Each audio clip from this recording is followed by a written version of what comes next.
a billionaire mother. 7 Christmas Eves of searching, millions spent, and still nothing. Then a broke, exhausted, single father, walking home through a snowstorm, hears a sound he almost misses. Behind a dumpster, wrapped in a torn blanket, lies a freezing 7-year-old girl. She opens her eyes, looks straight at him, and whispers one word, just one name. And that name will shatter everything this man thought he understood about the world he lives in. Stay with me until the very end, because the truth hiding inside this story will leave you speechless. If stories like this one reach into your chest and hit that subscribe button right now and ring the notification bell so you never miss what's coming next. Drop a like and tell me in the comments, what city and country are you watching from tonight? I want to see exactly how far this story travels. Let's begin. The snow had been falling since 4 in the afternoon, and by 9:30 it had turned the city into something that looked almost peaceful, which was, Grant Holloway thought, one of the bigger lies December ever told. He turned his collar up against the wind and kept walking. His shift at the loading dock had run 40 minutes over because Martinez had called in sick again and nobody else wanted to work Christmas Eve.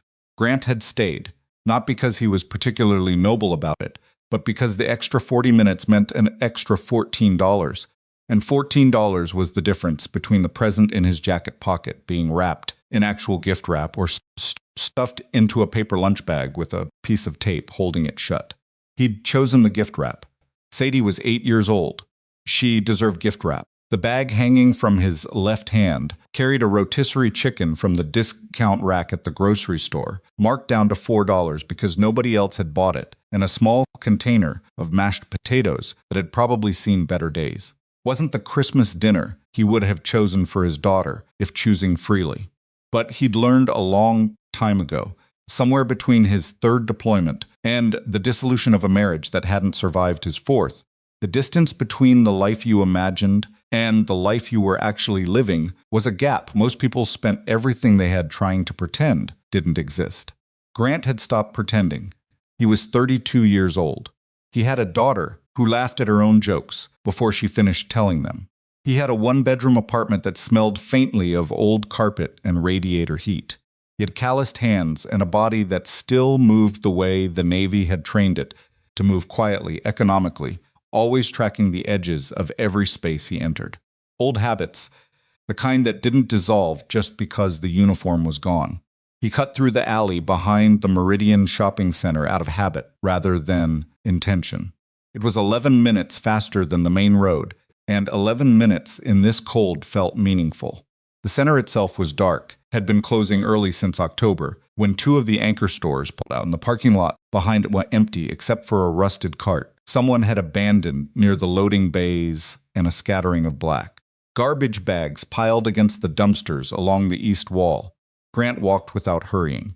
His breath came out in visible clouds. His boots were waterproof, but the left one had developed a slow leak sometime in November, and now each step produced a faint, squishing sensation along his heel that he'd mostly learned to ignore. He was thinking about Sadie, whether she'd actually gone to sleep the way she promised Mrs. Ferraro next door she would, or whether she was lying in the dark with her tablet under her blanket, watching videos she thought he didn't know about when something made him stop. A sound exactly. More like the absence of one. He'd learned to trust that. In places he preferred not to think about too directly, the sudden absence of expected sound was often the most important thing in the room. He stood still for 3 seconds. Then he heard it. It was barely anything. A thin, reedy noise that could have been wind moving through a gap in the dumpster housing, or a cat that had found somewhere halfway warm to wait out the storm. Grant had heard cats in winter before. This wasn't quite that. There was something irregular about it. Something that caught and stumbled in a way that wind didn't. He set the grocery bag down on a dry patch of concrete near the wall. The dumpsters were arranged in a row of 3, half sheltered by a corrugated overhang that kept the worst of the snow off the immediate ground. The second and third dumpster, pushed back against the brick wall like it had been deliberately tucked out of sight, was a bundle of something red. A blanket, old by the look of it, the kind of red that had faded into something closer to rust. Grant crouched beside it. The noise again closer now. Definitely not a cat. He pulled the edge of the blanket back, and the cold hit whatever was underneath immediately, and whatever was underneath flinched. A child.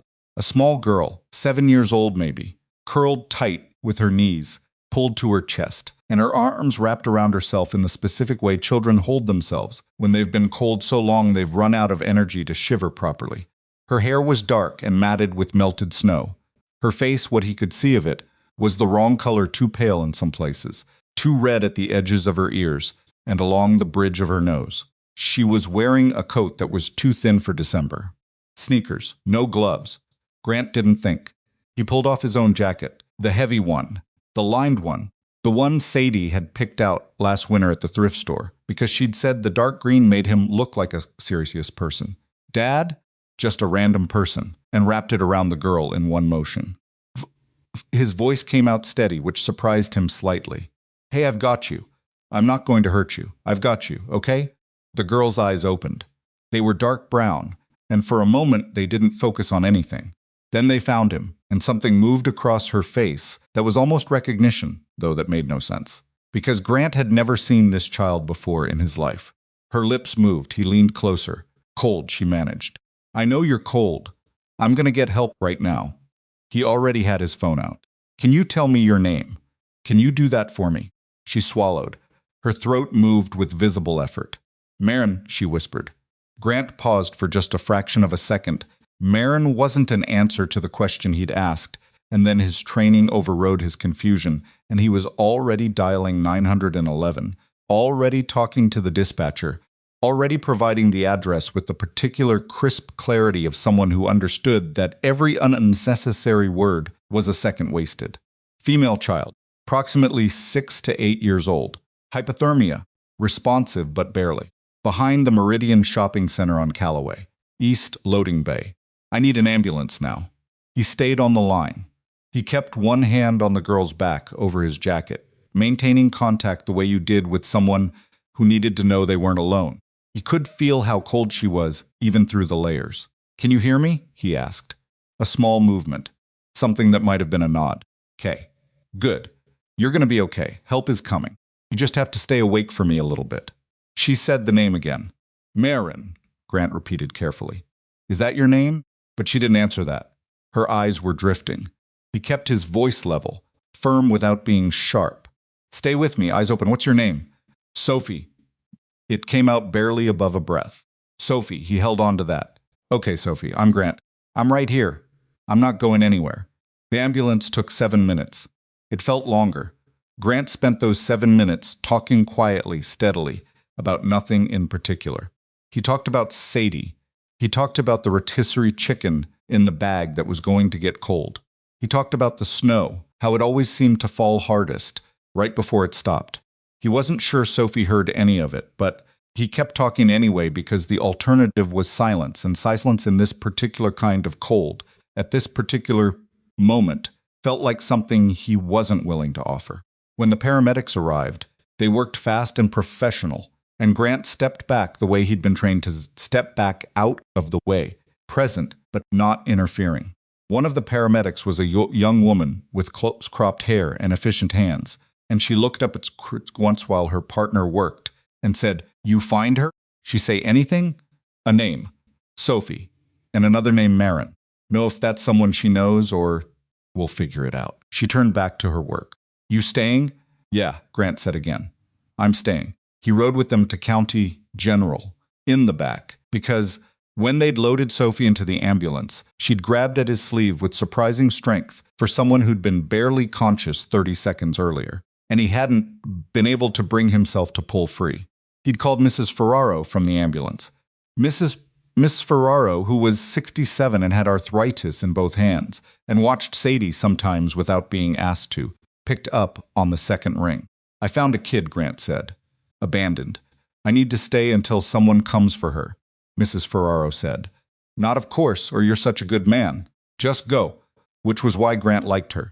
County General on Christmas Eve had a specific atmosphere, a particular mixture of exhausted competence and institutional fluorescent light that Grant associated with most of the hospitals he'd spent time in, which were more than he preferred to count. He sat in a plastic chair in a waiting area that smelled of antiseptic and burnt coffee and waited for someone to tell him something. A police officer arrived within 20 minutes. Young, by Grant's measure, mid-20s, with the slightly too careful posture of someone who hadn't been doing the job long enough to stop performing it. "You're the one who found her?" "Yes, Grant Holloway." The officer sat down across from him with a notepad.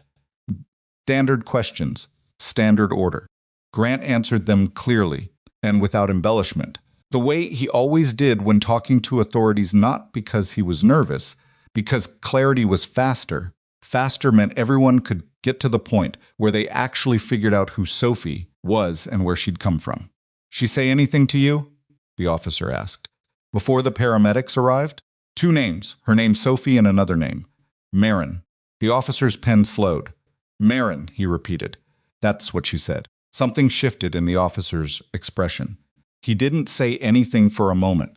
Yes, he'd intervened, and Grant had enough experience reading people to know that the pause wasn't hesitation. It was the very specific kind of controlled reaction that's happened when someone heard something they hadn't expected and needed a second to decide how to handle it. "What?" Grant asked. "I'm going to need to make a call," the officer said, and stood up quickly. Grant watched him go. He leaned back in the plastic chair and looked at the ceiling. Somewhere down the corridor, a monitor was beeping steadily, and someone was laughing at a nurse's station, not a happy laugh, just the kind that surfaces when people have been on their feet for 9 hours and something absurd happens. He thought about Sophie's face, the way her eyes had found him in the dark. He thought about Sadie, probably asleep, by now, the tablet tucked under her pillow where she thought he'd never check. He thought about the rotisserie chicken sitting in a bag in the ambulance, which he'd completely forgotten about until right now. Morning arrived the way mornings do in hospitals, not through windows, because the waiting area didn't have any, but through a gradual shift in the rhythm of the place. Different people at the nurse's station, a fresh cart of supplies somewhere, coffee that smelled slightly less burnt. Grant had managed perhaps 90 minutes of broken sleep in the chair. His back had opinions about this. A detective named Okafor arrived at 6:45, a woman in her late 40s with a lined face, and the particular economy of movement that Grant associated with people who'd been doing difficult jobs for a long time. She sat down across from him and put a folder on the small table between them, but didn't open it. "Mr. Holloway, I'm Detective Okafor. I need you to understand something before I tell you what I'm about to tell you. All right, the girl you found last night, Sophie, we've identified her." She paused.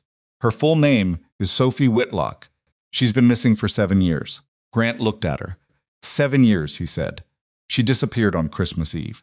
She was 2 years old. Okafor's voice was professionally flat, but something around her eyes wasn't. Her mother has been searching for her ever since. Grant thought about the bracelet, silver, thin, with a small charm on it that the paramedics had noted when they'd cataloged Sophie's belongings.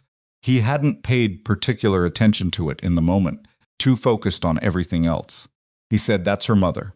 Okafor nodded. "Maren Whitlock." The name landed differently than he would have expected.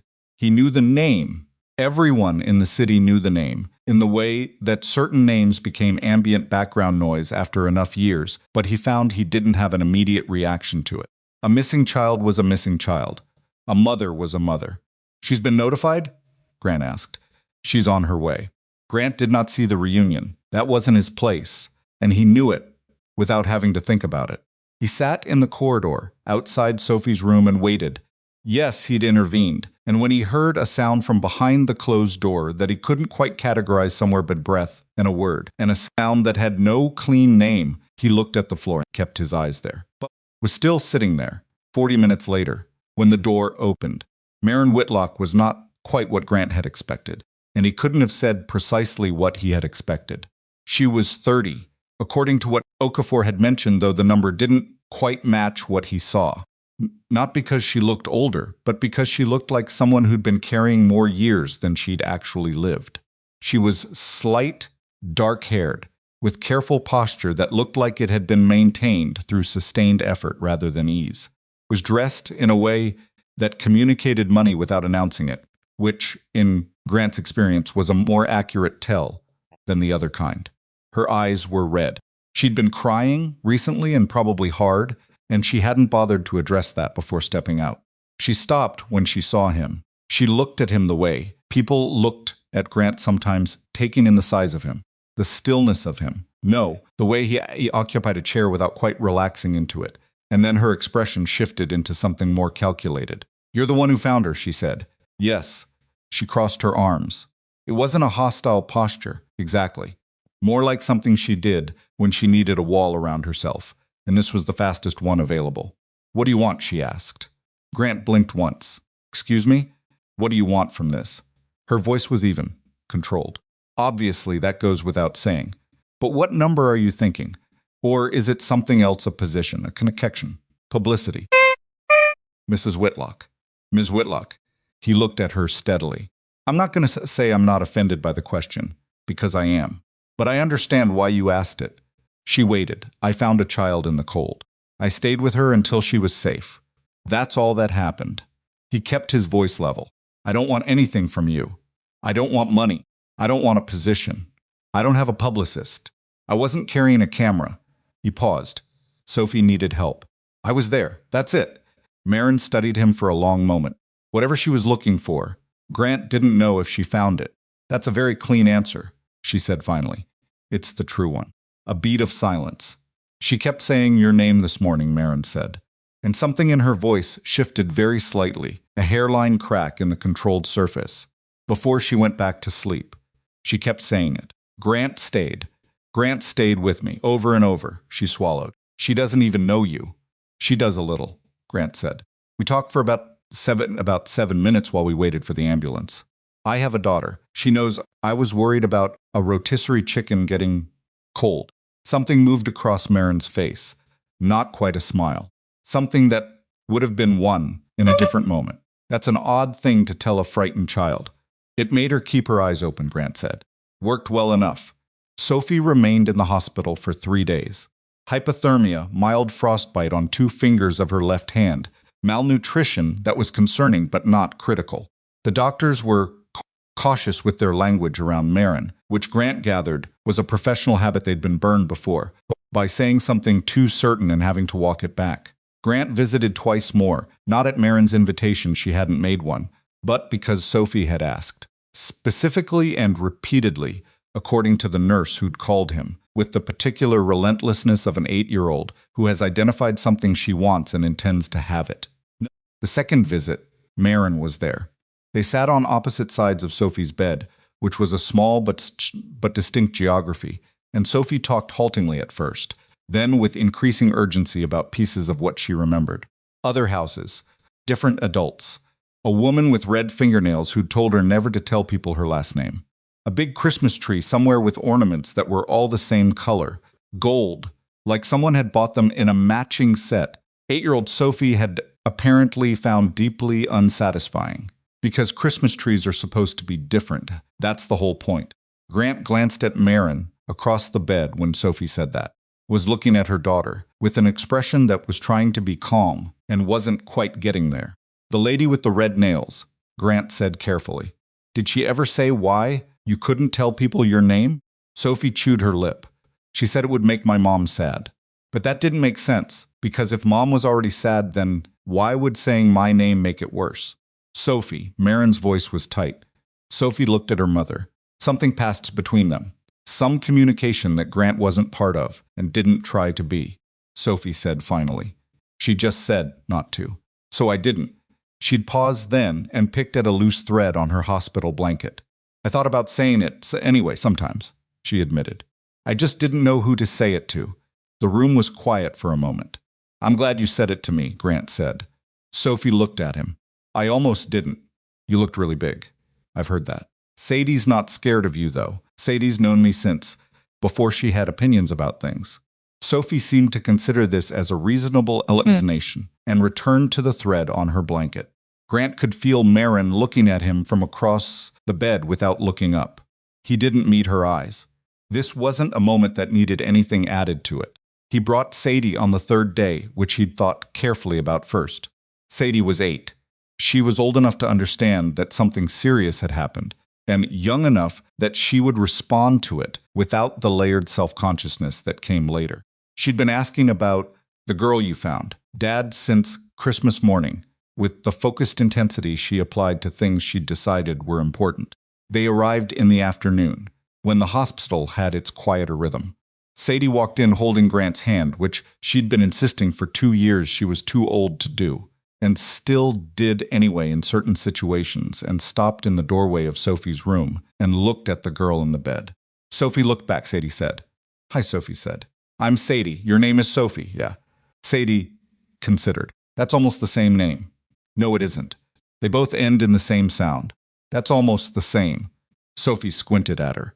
That's not how names work. How do names work then? It went on from there. By the time Grant and Maren stepped quietly back into the corridor, neither of them acknowledging that they were doing it, both of them doing it, the two girls were arguing cheerfully about whether stuffed animals needed names or whether naming them was optional, depending on the animal's personality. Grant leaned against the wall. Maren stood a few feet away with her arms crossed again. She hasn't argued with anyone since she woke up, Maren said. Sadie'll do that. She has a gift for finding someone willing to disagree with her. I meant it as a compliment. I know. Maren was quiet for a moment. She was looking at the door of Sophie's room rather than at Grant, which he understood the distance was easier. I owe you an apology, she said, for what I said before. The first morning. I do. She stopped. Tried again. I've spent 7 years dealing with people who attached themselves to Sophie's story for their own reasons. Reporters.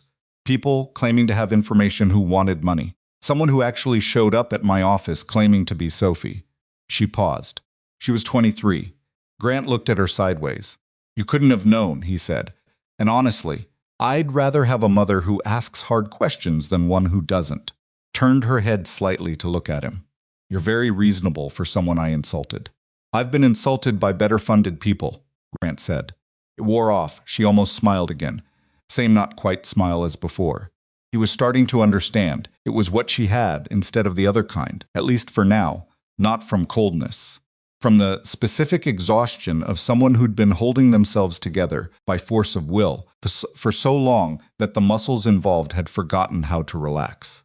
That kind of tired. He'd worn it himself. Different shape, different cause. From behind the door came the sound of Sadie's voice, rising cheerful indignation about something, followed by Sophie's voice in return, and then, unexpected, quiet, the sound of Sophie laughing. It was a small laugh, rusty around the edges, like something that hadn't been used in a while. Maren's breath caught, just barely. She turned back to the door and didn't say anything else, and Grant didn't say anything either. And for a few minutes they stood in the corridor listening to their daughters argue about the naming conventions of stuffed animals while the hospital moved around them, and the winter light came flat through the windows at the end of the hall. It was not a comfortable silence exactly, but it was an honest one. And in Grant Holloway's experience, honest silences were rarer and more valuable than most people understood. Sophie Whitlock was home. Or rather, she was in a hospital room that was technically within the same city as the teen fesum she'd been taken from, which was a start. A fragile, complicated start, with a long road still visible ahead of it. She had laughed.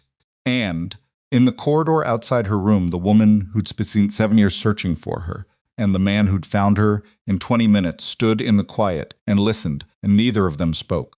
Because some things don't need words to mean something.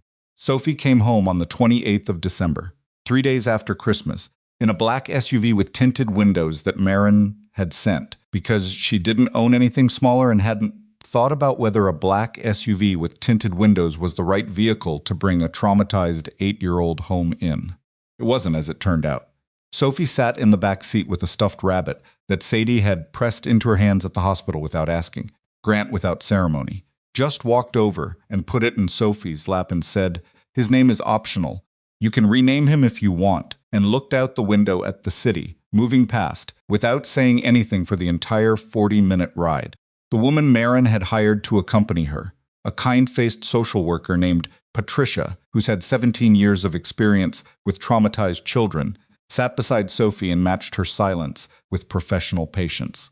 When the car stopped in front of the building, a tall, glass-fronted tower in a neighborhood that announced its own expense quietly but consistently, Sophie looked up at it and said, "I don't remember this." Patricia glanced at the driver, then back at Sophie. "You were very small when you lived here before." "How small?" 2 years old. Sophie considered the building. "I don't remember being 2. Buddy does, really. Sadie says she remembers being 3, but I think she made that up." Patricia blinked. "You and Sadie talked about that?" "We talked about a lot of things." Sophie looked back at the window, at her own faint reflection in the glass. "She talks a lot. I don't mind." Inside the apartment, Maren had spent 2 frantic days between hospital visits trying to prepare it, which mostly meant removing things she'd decided were wrong, without being able to say clearly what right looked like. Sophie walked through the rooms with the careful attention of someone taking inventory. She touched a bookshelf. She looked at the kitchen for a long moment. She stood in the doorway of what had been prepared as her bedroom, decorated in colors a designer had chosen, and that Maren now suspected were completely wrong, and was quiet. "Is this okay?" Maren asked from behind her. Sophie didn't turn around. "The colors are kind of grown up. I can change them." "You don't have to do that, I want to." Sophie turned then. She looked at her mother with an expression that Maren had no framework, for it wasn't the look of a child reuniting with a parent, because Sophie had been 2 years old when that parent vanished from her life, and 2-year-olds don't archive faces. It was something more complicated. Curiosity and wariness running alongside each other, like 2 rivers that hadn't decided yet whether to merge. "Patricia says it's normal that I don't feel like I know you," Sophie said. Maren felt the words land in the center of her chest. "Patricia's right. She says it takes time, it does." "Know how much time?" "Neither do I," Maren said. "I've never done this before either." Sophie looked at her for another moment, then turned back to the bedroom. "I like the lamp," she said. "Can we keep the lamp?" "We can keep whatever you want." "Okay."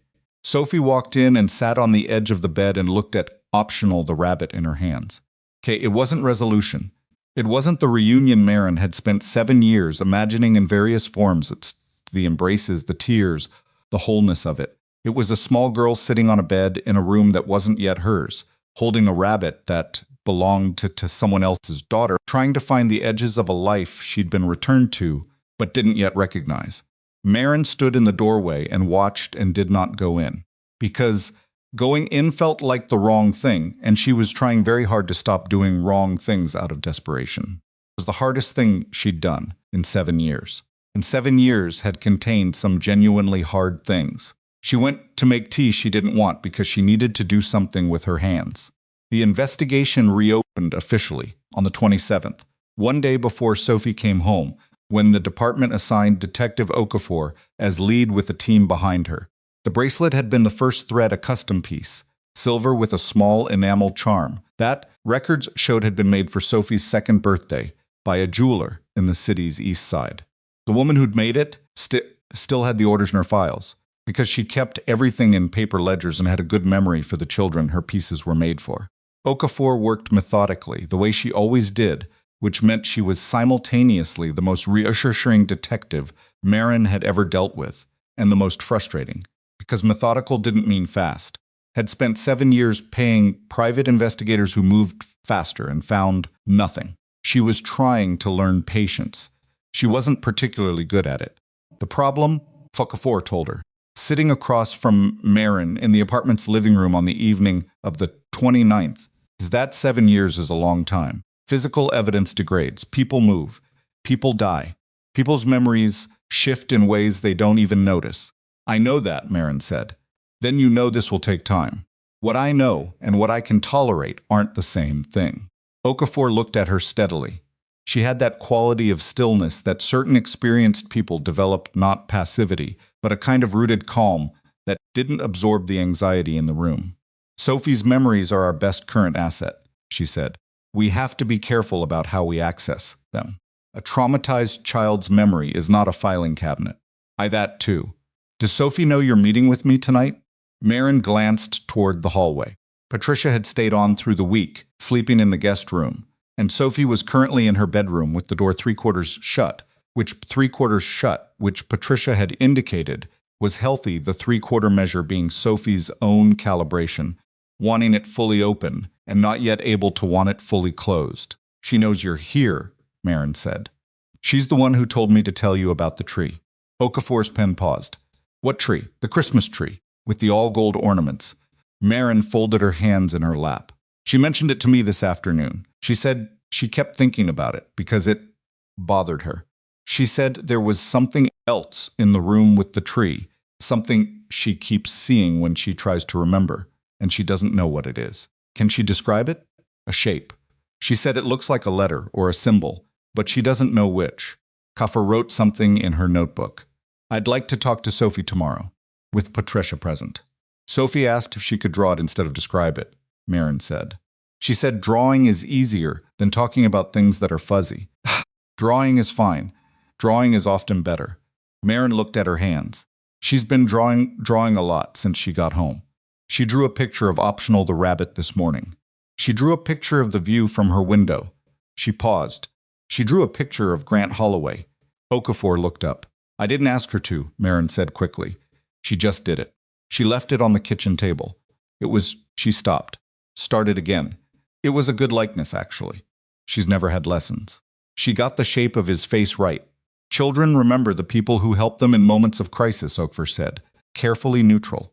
That's not unusual. I know. Maren stood up, moved to the window, looked at the city's winter dark. I called him this morning. Holloway? Sophie wanted to talk to Sadie. She turned back. I realized I'd been treating the man like a transaction I needed to close. Make the apology, acknowledge the debt, file it somewhere. She shook her head. My therapist would have a lot to say about that. Okafor allowed herself a small expression that wasn't quite a smile. What did you say when you called him? I asked if Sophie could talk to Sadie. Maren's mouth curved slightly. He said, sure, and passed the phone over, and I could hear him in the background telling Sadie to let Sophie talk too, and not just give a monologue. She paused. Sophie talked for 22 minutes. That's the most she's said to anyone except Patricia since she got home. That matters, Okafor said. I know, Maren said, and turned back to the window. Grant got the call from his landlord on December 30th, which was probably the worst timing in the recent history of bad timing, though the universe hadn't consulted his schedule. The building was going to be sold, new owners, renovation plans. Current tenants had 60 days to relocate. He sat at the kitchen table after reading the notice twice and looked at the four walls of the one-bedroom apartment he and Sadie had been living in for 3 years, and did the math he'd done before in various configurations. 60 days. Moving costs, first and last month's rent somewhere new. Whatever was available in his price range, which in this city wasn't nothing, but wasn't much. And the gap between not nothing and not much was where families like his tended to get compressed until they either found a solution or stopped being the kind of family that stayed in one piece. He didn't mention it to Sadie. She was 8. She would worry. He mentioned it to Mrs. Ferraro the next morning, because Mrs. Ferraro was 67 and had lived in the building longer than anyone and would find out in approximately 48 hours regardless. Find something, Mrs. Ferraro said, the way she said most things as a statement of fact rather than a comfort, which was the version Grant found easier to receive. The market's rough right now. Markets are always rough. You found that girl in a blizzard on Christmas Eve. You'll find an apartment. Those aren't really equivalent situations. Maybe not. She handed him a cup of coffee through her doorway. But you managed one. You'll manage the other. Grant drank the coffee and didn't argue, because there was no useful argument to make, and Mrs. Ferraro wouldn't have accepted it anyway. He went back to his own apartment and sat at the table and opened his laptop and started looking. He looked for a long time. The picture got somewhat clearer and not significantly better. His phone rang at 3 in the afternoon. The number was unfamiliar. He almost didn't answer it, because unfamiliar numbers, in the days after finding a missing billionaire's daughter, had a way of being journalists who'd gotten hold of his information. He'd already declined 4 of them by the simple method of not picking up and not calling back. Something made him answer this one. Mr. Holloway. Maren Whitlock's voice. Clipped, not unkind. I hope I'm not interrupting something. Is Sophie all right? A small pause. Yes. She's fine, she's in her room. Another pause. She drew another picture today. I thought you should know. Grant waited. She drew the symbol. The thing she kept seeing when she tried to remember. Maren's voice shifted something underneath it, now harder to categorize. I recognized it. What is it? An old version of the Whitlock Meridian logo. We updated our brand identity 4 years ago. The version Sophie drew, we stopped using it before she was taken. Silence stretched between them. She saw it somewhere in the 7 years she was gone, Grant said. Yes, which means whoever had her had a connection to your company. That's what O'Keefe said. Exactly that. Maren's breath was controlled, too controlled. The kind of breathing you did when you were working hard to stay steady. I've been running Whitlock Meridian for 9 years. I have 312 full-time employees. I have contractors, vendors, former staff. A beat. Someone in my world took my daughter from me and then apparently kept her in a house that had my company's old logo somewhere visible. Grant didn't say anything. There wasn't a useful response to that particular shape of horror. I wanted to tell you, Maren said. I don't know exactly why. She stopped. You found her. It seemed like you should know what she drew. Thank you for telling me. Another pause, longer this time. Sophie wants to see Sadie again. In person. Patricia thinks it would be good for her. She responds well to Sadie. Apparently in ways she doesn't respond to adults, which Patricia says is developmentally normal for children who've been... She stopped again. I was wondering if you'd bring her. Yeah, Grant said. Of course. Saturday works. There was a moment where the conversation had technically ended, but neither of them said anything. The particular kind of pause that happens when a call has covered its official business and something else is sitting in the space where the goodbye should be. Are you all right? Maren asked. She seemed to catch herself. Mine, that's not my business. My building's being sold, Grant said, because he'd answered the question before he'd decided to ago. 60 days to relocate. It's fine. It's just, he looked at the kitchen table at the rental listings open on his laptop. It's just the timing. Silence. I'm sorry, Maren said. That's terrible timing. Yeah. If you need, she stopped completely. I'll see you Saturday, Grant said. He hung up and looked at the laptop screen. The listings hadn't changed in the last 3 minutes. He closed the laptop and went to check that Sadie had done her reading for the day, because some things stayed constant, even when others didn't. Saturday came cold and clear, the particular winter clarity that arrived sometimes after a storm and made the city look temporarily washed and precise. Grant and Sadie took the crosstown bus. Sadie insisted on the window seat, which she'd insisted on for as long as she'd had an opinion about buses, and arrived at Maren's building at 11 in the morning. The lobby was the kind of lobby that Grant supposed was just lobbies to the people who lived there, but which read to someone like him as a concentrated argument for the existence of money. Marble floors, a uniformed attendant behind a desk, an arrangement of white flowers that probably had a name he didn't know. Sadie looked at the flowers. Those are big, she said. Are they real? I don't know. Sadie considered going over to check, and then the elevator opened and Sophie was standing there in the elevator looking out at them, wearing a sweater that was slightly too big for her Maren's. By the look of it, chosen deliberately or grabbed because it was close and holding optional the rabbit by one ear. They're real, Sophie said. I checked yesterday. Sadie walked over. How could you tell? They smell like something. Fake ones don't smell like anything. That's smart. Patricia told me that. They went upstairs together, the girls ahead, Grant and Maren behind in the elevator, with 11 floors of not quite silence between them. Maren was dressed more casually than either time he'd seen her before, dark pants, a plain sweater, no visible effort toward the appearance of control. He wasn't sure if that was deliberate or exhaustion, or some combination. She ate breakfast this morning, Maren said, quietly enough not to carry to the girls. The whole thing. It's the first time she's done that. That's good. She asked me to make eggs scrambled. A small pause. I burned the first batch. Grant looked at her sideways. I don't cook much, Maren said, with the specific flatness of someone who'd decided honesty was less exhausting than image maintenance. I have someone who does that. She's on holiday break. I may have given Sophie the impression I knew what I was doing with eggs, and I absolutely did not. What happened to the burned ones? I told her the smoke alarm was sensitive. Did she believe you? She's 8, not 3. Maren looked at the elevator doors. She ate the second batch and didn't say anything about it, which I think was Sophie being diplomatic. She's been through a lot, Grant said. She's probably learned to be diplomatic about things that matter less. Maren glanced at him. That's a hard way to learn. Most useful things are. The elevator opened. Sophie and Sadie had already moved ahead into the apartment, their voices mixing together. In the middle distance, Sadie's slightly louder, Sophie's more measured, both of them orbiting some topic Grant couldn't quite catch.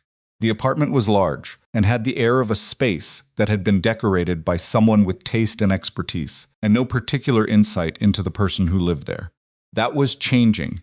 Grant could see there were small items on a side table that hadn't been chosen for their aesthetic value. A drawing taped to the refrigerator edge, a pair of sneakers left exactly as someone had stepped out of them rather than placed. Evidence of a child appearing in a space built for a different life caught him looking.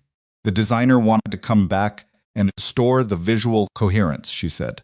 What did you tell her? I told her Sophie could put her shoes wherever she wanted. And that was the end of it. They settled into the living room, Maren on the couch, Grant in the chair that sat at an angle to it, and the girls on the floor with Sophie's collection of drawings spread between them. Sadie was studying them with the focused attention she brought to anything she'd decided deserved it. This one's Dad, Sadie said, holding up a drawing. Sophie looked at Grant. I drew it from memory.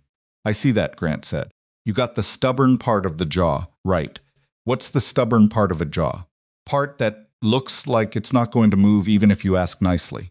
Sophie looked between the drawing and Grant's actual face, with the critical focus of someone comparing a reference photo to a finished piece. I think I made your nose too straight, she said finally. It's been broken twice, Grant said. So the original wasn't that straight to begin with. Sophie processed this. How did you break it? First time, training accident. Second time, a door that opened faster than expected. A door, Sadie said, in the tone of someone who'd heard this explanation before and wasn't buying it. A door, Grant confirmed. Maren looked at the drawing Sophie had made of Grant. She looked at it longer than seemed accidental, and then looked at Grant with something in her expression that wasn't quite readable, but wasn't nothing either.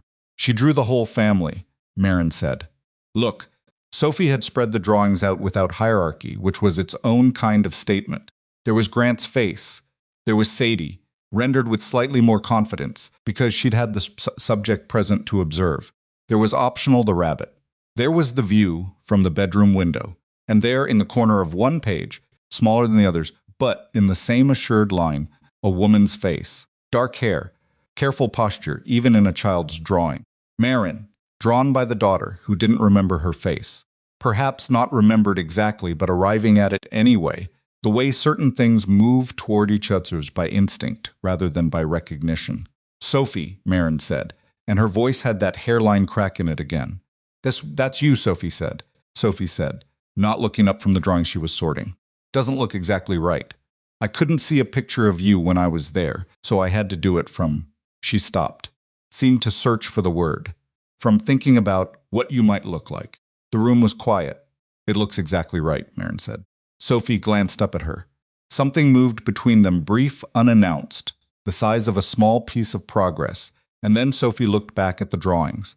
I want to draw the symbol next, she said. The one from the room with the tree. The temperature of the room shifted. Grant sat forward slightly. Maren straightened. Can you draw it now? Grant asked. Sophie reached for a blank piece of paper from the stack and picked up a pencil.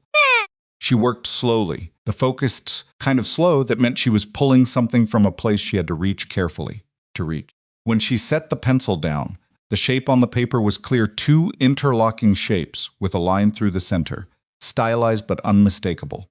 Grant looked at it. He looked at it longer than he meant to. Maren asked, I've seen that before. He frowned. Not recently. I'm trying to. He pressed a hand to the back of his neck, the thing he did when he was pulling at something stubborn. In his memory was a photograph. On the wall in the hallway of the HR office at a job I worked last year. A group photo. With that in the corner, Maren leaned in. What job? I was contract security for a corporate event. The company that hired me used Whitlock Meridian as a vendor. He looked at her. Is that possible? That the people who had Sophie were also connected to your vendors? Maren's face had gone very still. The old logo was used by everyone who was affiliated with Whitlock Meridian more than 4 years ago, she said. Every vendor. Every contractor, every partner company. Her voice was steady and completely without color. It could narrow it to several hundred possible people. Or it could narrow it to whoever was in that hallway, Grant said. Neither of them said the obvious next thing, which was that they needed Okafor in this conversation immediately. Sadie and Sophie had stopped their own conversation, and were watching the two adults, with the alert assailants important, who understood something important was happening without knowing what. "I'm going to call the detective," Maren said, standing. "I'll text you the name of the company," Grant said. "The one that hired me. I have the invoice somewhere." Maren was already moving toward the other room, phone in hand. At the doorway she paused without turning around. "Mr. Holloway. Grant." A brief pause. "Grant," she said the name like she was testing the weight of it. "Thank you. You keep thanking me for things I'd have done for anyone." She turned slightly, just enough for him to see the edge of her profile. "That's exactly why I keep thanking you." She went to make the call. Grant sat back in the chair and looked at Sophie's drawing on the table, the symbol, the face of a mother reconstructed from imagination, the portrait of a jaw that didn't move even when you asked nicely. He looked at Sadie, who was looking at Sophie, who was looking at Optional the rabbit, with the private expression of turning something over in her mind. "Hey, Sophie," Sadie said. "What? Do you want to rename him? Optional."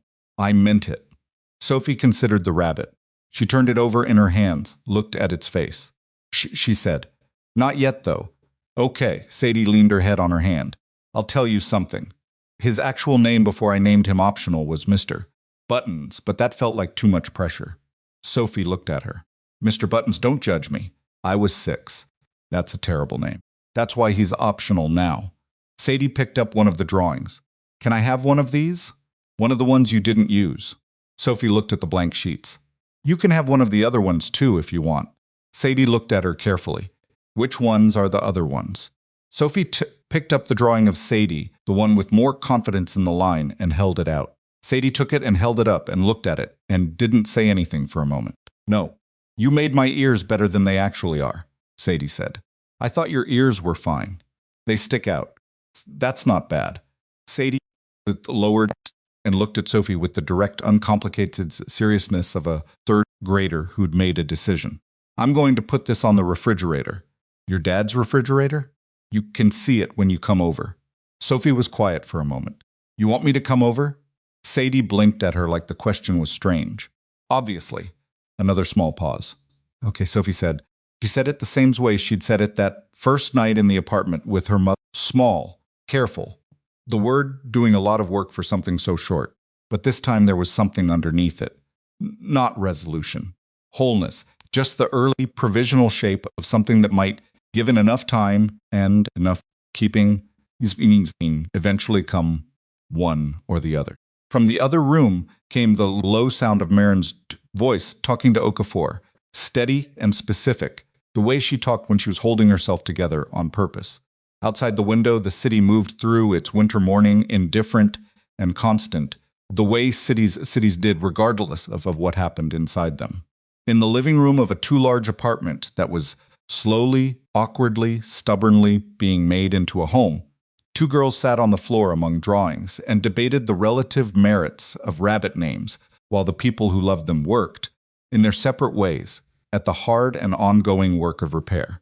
The name of the company was Arkland Event Services, and Grant found the invoice on the 2nd day of January, folded inside a manila envelope he kept in the back of his desk drawer, with other papers he hadn't filed properly.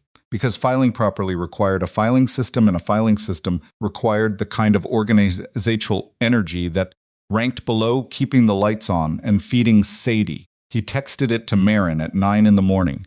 She called back 4 minutes later. "Arkland," she said without preamble. "How long did you work that event?" "1 day, corporate holiday party. December, year before last." "And the photograph on the wall, you're certain it was our old logo in the corner?" "I'm not certain of anything," Grant said. He was standing at his kitchen window, watching Sadie eat cereal at the table behind him, her book propped against the cereal box, her spoon moving on autopilot while her eyes stayed on the page. "I'm saying I noticed it. I noticed things. It was there." "Arkland has been a vendor for Whitlock Meridian for 11 years, Maren said. They handle corporate events for 6 of our regional offices. The account manager who runs our contract, she stopped. His name is Dennis Parrish. He's been in the role for 9 years. A pause that had weight in it. He was at the company Christmas event the year Sophie disappeared. Grant turned away from the window. You're going to want to tell Okafor that, he said, keeping his voice even. I already called her. She's pulling this event recs from that year. Another pause, shorter. He sent me a card when Sophie went missing. A sympathy card. I remember it because it had a lighthouse on it, and I thought that was a strange choice for that kind of card.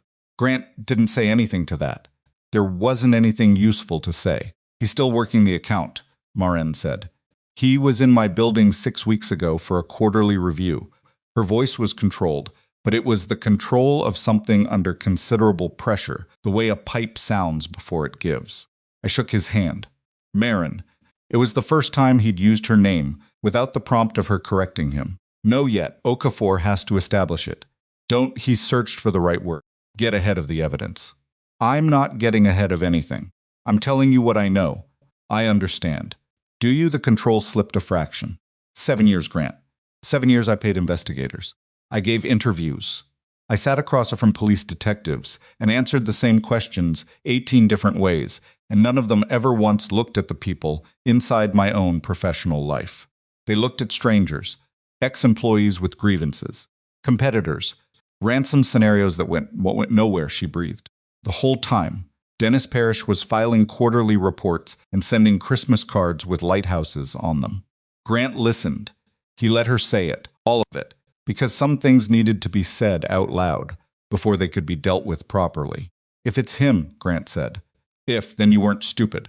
You weren't careless. He was in your world for a reason, and that reason was specifically to not be visible. Silence. That doesn't make it better, she said. Grant agreed. It doesn't. But it's still true. Okafor moved fast once she had the thread, faster than Maren had ever seen her move on anything, which told Maren something about how much weight the detective had been quietly carrying through the years when the case was technically closed but never officially solved. The event records from the year Sophie disappeared were 9 years old, stored in a format that required a specialist to access, and 2 of the files had been corrupted in a server migration 4 years back. This was not, Okafor explained, unusual for records of that age. It was also, she noted with the flat pragmatism of someone who dealt in imperfect information, not necessarily the obstacle it appeared to be. People leave traces that aren't in official records, she told Maren. Phone records, personal email, card transactions. The official record gets corrupted. The personal record often doesn't. They were sitting in Okafor's actual office at the department this time. Not Maren's apartment, functional. No, that was aggressively functional in the way of offices belonging to people who spent very little time caring about their offices. A corkboard on one wall, a whiteboard with writing in 3 colors, 2 chairs that had clearly been chosen for their availability rather than their comfort, which Maren was too preoccupied to register the way she might have a month ago. Sophie was with Patricia at home. Grant was at a job interview, a security supervisor position at a building downtown that he'd applied for before Christmas and heard back from that morning. Maren had told him to go. He'd argued, briefly, that it was bad timing, and she'd told him that Sophie needed him functioning and employed more than she needed him sitting in a waiting room. And he'd looked at her in the particular way he had that felt like he was taking the measure of something and then said, okay. She'd noticed that about him, that when he decided something was right, he didn't waste additional time on it. She was trying to develop that quality. She wasn't sure it could be learned at 30, but she was trying. Parrish has a secondary residence, Okafor said, opening a folder.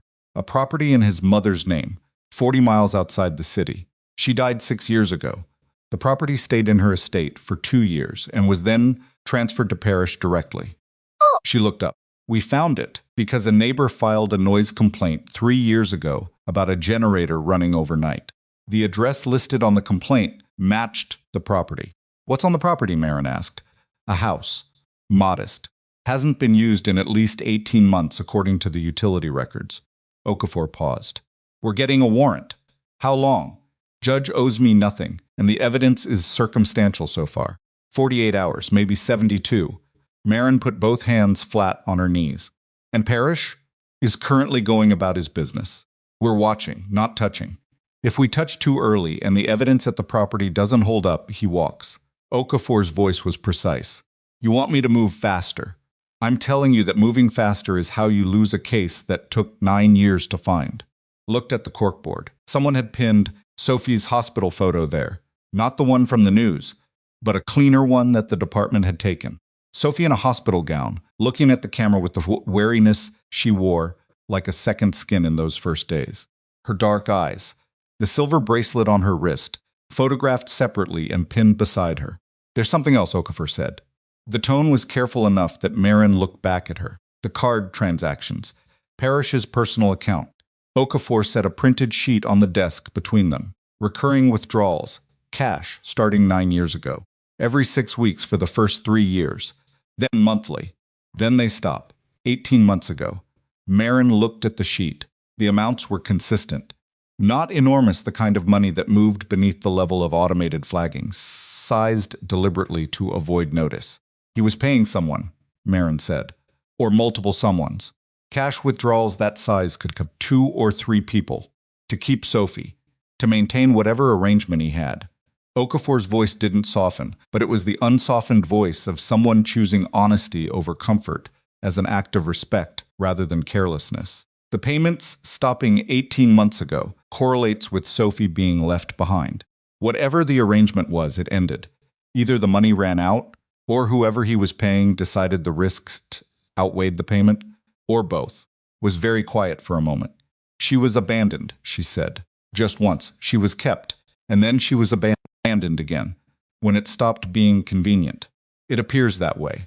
The word that formed in Maren's mind was not one she said out loud. She had spent 9 years becoming a version of herself that didn't lose control in rooms that mattered, and this room mattered. But she let herself think it, once clearly, before she put it away. Tell me what you need from me, she said. Access to Whitlock Meridian's internal records, specifically anything touching Arkland over the last 9 years. Invoices, correspondence, meeting notes. Okafor held her gaze. And I need you to not call Parrish, not email him. Have anyone on your staff do anything that touches that account until I say otherwise. His quarterly review is scheduled for the 15th. Cancel it. Site scheduling, make it ordinary. All right. And Maren, the first name, deliberate. If any of this becomes public before we're ready, media, social, anything, we lose the element of control that makes the difference between a conviction and a dropped case. Do you understand me? I understand you. I'm asking because you've dealt with press for 9 years, and press is going to come looking the moment anyone in the department leaks, which they will, because they always do. I understand, Maren said again, and this time she put the full weight of it behind the words. I'll keep it. She stood, picked up her coat. At the door she paused with her hand on the frame. Okafor. The detective looked up. The sympathy card with the lighthouse. Do people keep those? She didn't know why she was asking. Is that something that gets kept? Okafor considered. Sometimes. Why? I kept mine, Maren said. From that year. I kept everyone. She looked at the corkboard again, at Sophie's careful, wary face. I never knew which ones were real. She left without waiting for an answer to that, because there wasn't one that would help. Grant got the job. He found out by phone call on the walk home from the interview a brisk January afternoon that smelled of exhaust and cold concrete, and stood on the sidewalk for a moment with the phone in his hand, while the city moved around him, processing the specific and unfamiliar relief of something going right. The job was a step up from contract work. Regular hours. Yes, he'd intervened. Benefits. The kind of stability that he'd been building toward since leaving the service without quite being able to see the path while he was on it. He called Mrs. Ferraro first, because she'd watched Sadie twice for the interview appointments, and because she'd told him he'd manage, and she deserved to be right about that out loud. I told you, she said. You told me. What's the pay? He told her. She made a sound that he interpreted as approval. Find the apartment, she said. He found himself telling Maren that evening, not because he'd planned to, but because she called to update him on the Okafor meeting. And the conversation ran past the update, and he mentioned it, passing. The way you mentioned things to people you'd started talking to regularly, without quite noticing the regularity. That's good news, she said. And she meant it. He'd learned to hear the difference between her professional politeness and the things she actually meant. You start when? 3 weeks. Enough time to find a place if anything opens up. A pause on her end. He'd noticed that her pauses meant more than most people's did. She thought before she spoke, usually, which was the habit of someone who'd been quoted and misquoted enough times to learn caution. I want to offer you something, she said, and I want you to hear me out before you say no. Grant said nothing, which was its own kind of answer. I have a property, Maren said. A brownstone, 2 blocks from here. 3 bedrooms. I bought it 3 years ago for a renovation project that stalled when the contractor had a licensing issue, and I never got around to restarting it. It's habitable, the basics work, but it's not finished. The second floor has drywall that needs taping. The kitchen backsplash is half done. A pause. Offering it for nothing. I'm offering it at market rate for the neighborhood, which is still more than your current rent, but less than the building you're being moved out of. Grant was quiet. The reason I'm telling you this, Maren said carefully, is that Sophie asks if Sadie coming approximately twice a day, and Sadie being 2 blocks away rather than 40 minutes away by bus she stopped. It would be good for Sophie. And I think, if you're being honest about it, the bus situation is not your preferred way to manage everything you're managing. The bus situation was not his preferred way. That was accurate, he said. I know, she said quickly. I know how it sounds. This isn't the same as what I said in the hospital. I'm not trying to pay you for finding her. I'm trying to solve a practical problem that happens to benefit both of us. How much? He asked. She told him. He ran the number against what he knew of the neighborhood, what he'd seen in the listings, what the new job would cover. It was honest higher than his current rent, lower than everything else he'd found in that part of the city, and she hadn't tried to make it a favor, which was the version he could have accepted. I want to see it first, he said, obviously. And if the drywall situation is worse than half done, we renegotiate. And Sadie gets to pick her room. A pause. The rooms are roughly the same size. She'll still have opinions about it. Bring her Saturday, Maren said. Sophie and I will be home. Grant looked at his ceiling, the old one. The one with the crack along the north wall that the super had been intending to fix since October. All right, he said. Saturday. He hung up and sat with it for a while. The strangeness of the way things moved.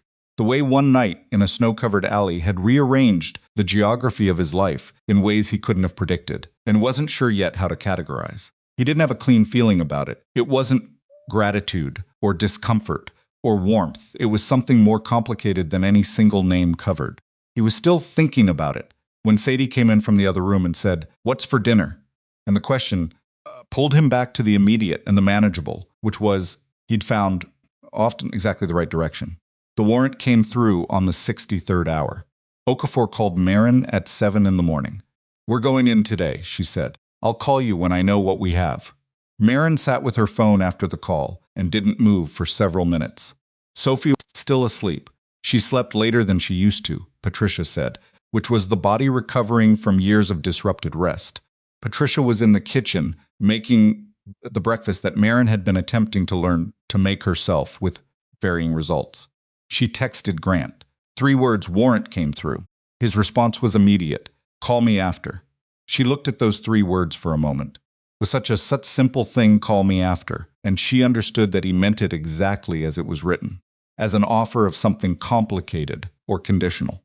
Just, I'm here, on the other end. She put the phone down and went to check on Sophie. Sophie was awake, as it turned out, lying in bed, looking at the ceiling. She did this sometimes in the mornings, not in the closed-off way of the first days home, but in the way of a child who'd learned to exist quietly, inside her own thoughts, and hadn't yet fully unlearned it. The morning light came through the curtains at an angle that caught the silver bracelet on her wrist, still there, still worn. You're up, Maren said from the doorway. I've been awake for a little while. Maren came in and sat on the edge of the bed, which she'd been doing for 2 weeks, and each time felt slightly less like an intrusion and slightly more like a normal thing. Progress arrived in small measurements. Did you sleep all right? Sophie looked at the ceiling. I dreamed about the house again. Which house? The last one. The one with the big windows. She said it without distress, in the reporting tone she used when she wanted to convey information without making it into an event. It wasn't a bad dream. It was just there. Do you want to tell me about it? Sophie considered. There was a woman in it. Not the one with red nails, a different one. She used to make soup. It smelled like something. I don't remember what. It wasn't bad soup. She turned her head to look at Maren. I don't think everyone there was mean. Maren held still. I think some of them just... Sophie frowned. I think some of them just did what someone told them to. Like they didn't think about it being wrong. She said this with the particular moral certainty of a child who has encountered adult ethical failure and found it genuinely puzzling at its root. That still makes it wrong. Patricia says the intent matters, but so does the outcome. Patricia's right, Maren said. You say that a lot. Patricia's right a lot. Sophie almost smiled. Not all the way she had her own version of that expression. Maren had noticed the not-quite smile that arrived when something was almost funny, and she wasn't ready to go all the way to it yet. Maren recognized the impulse. She had her own version of the same thing. Is something happening today? Sophie asked. You have that face. What face? The one where you're thinking about something but you're not saying it yet. Looked at her daughter, 8 years old, assembled from 7 years of experiences Maren hadn't been there, 4. Sharper in some places than she should have to be, and younger in others than her years suggested. Fully Sophie. Unmistakably Sophie. Maren's in the fundamental sense, and also in this was the part Maren was still learning to hold entirely her own. Some people are going to a house today, Maren said carefully, to look for information about what happened to you. Sophie was quiet. The detective? Yes. Will it tell them who did it? We think so. We hope so. Sophie turned back to the ceiling. Her hand moved to the bracelet on her wrist, the habitual gesture of someone anchoring themselves to something known. Okay, she said. Are you all right? I think so. A pause. I'm not scared of what they find. I'm more scared of... She stopped. Searched. I'm more scared that they'll find something, and then there'll be more questions, and I'll have to think about those places more than I want to. That might happen, Maren said. And if it does, Patricia and I will be here. And you can tell me to stop anytime. Or tell Okafor to stop. Can I tell Okafor to stop? I'll back you up if you do. Sophie processed this with visible seriousness. Then she sat up. Is Patricia making the eggs or are you? Patricia. She swung her legs off the bed. Then she stopped. Looked at Maren. You're getting better at them, though. The eggs, yesterday they were almost right. Thank you, Maren said. That's the nicest thing you've said about my cooking. It's still an improvement, Sophie said in the tone of someone maintaining factual accuracy at the expense of flattery. Maren laughed. It came out faster than she expected, without the management she usually applied to things that surprised her. And Sophie looked at her with wide eyes for a moment, and then laughed too, the rusty one. The one that hadn't been used enough yet, getting slightly less rusty. It lasted maybe 5 seconds, and then Sophie went to get dressed, and Maren went back to the hallway and stood there for a moment with her hand on the wall, just staying with it. The house was empty. That was the first thing Okafor's team established when they entered the property Dennis Parrish's mother's house, 40 miles out, down a county road that became gravel before it became the long driveway. But he had been there, the utilities confirmed, for 19 months. The generator that caused. The complaint was still there, against the north wall of the basement. Dust on the surfaces. Furniture that hadn't been chosen as much as accumulated. Empty didn't mean clean. The second room on the left, the one that had been a child's room at some point, a twin bed frame without a mattress, a small dresser, still had marks on the window frame, where a lock had been installed and then removed. The closet had drawings on the back wall at a height that put them at the eye level of a standing child, done in pencil, the graphite still intact in the cold, dry air. Okafor stood in front of those drawings, for a long time before she photographed them. They were the same kind of drawings. Houses. Figures.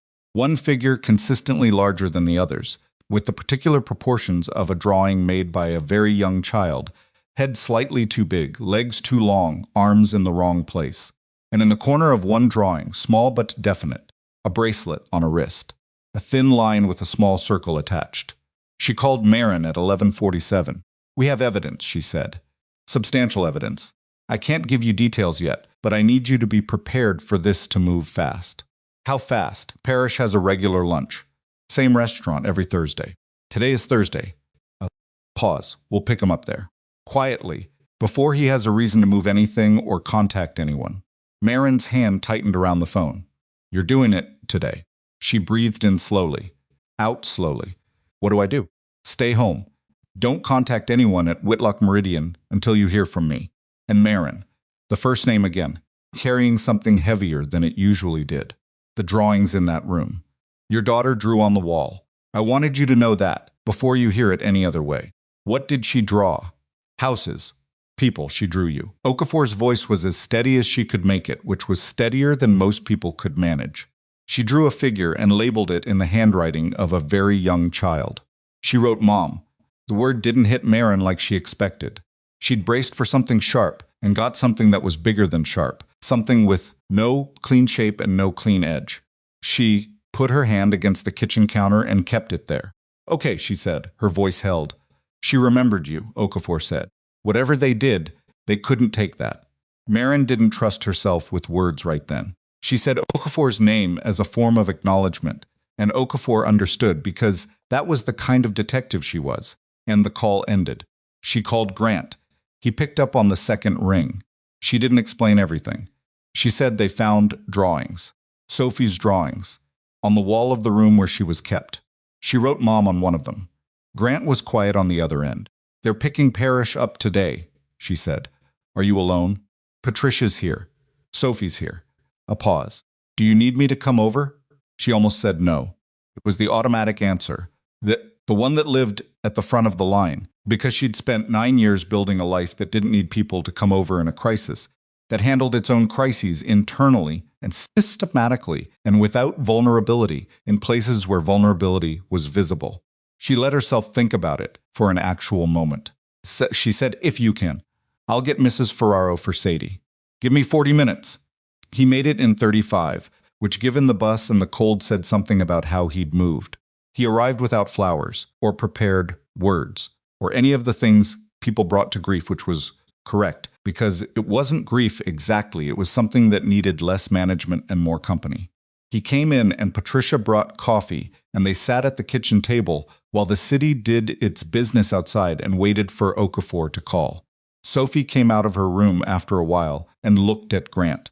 Did my mom tell you? She asked. About the drawings? Yes.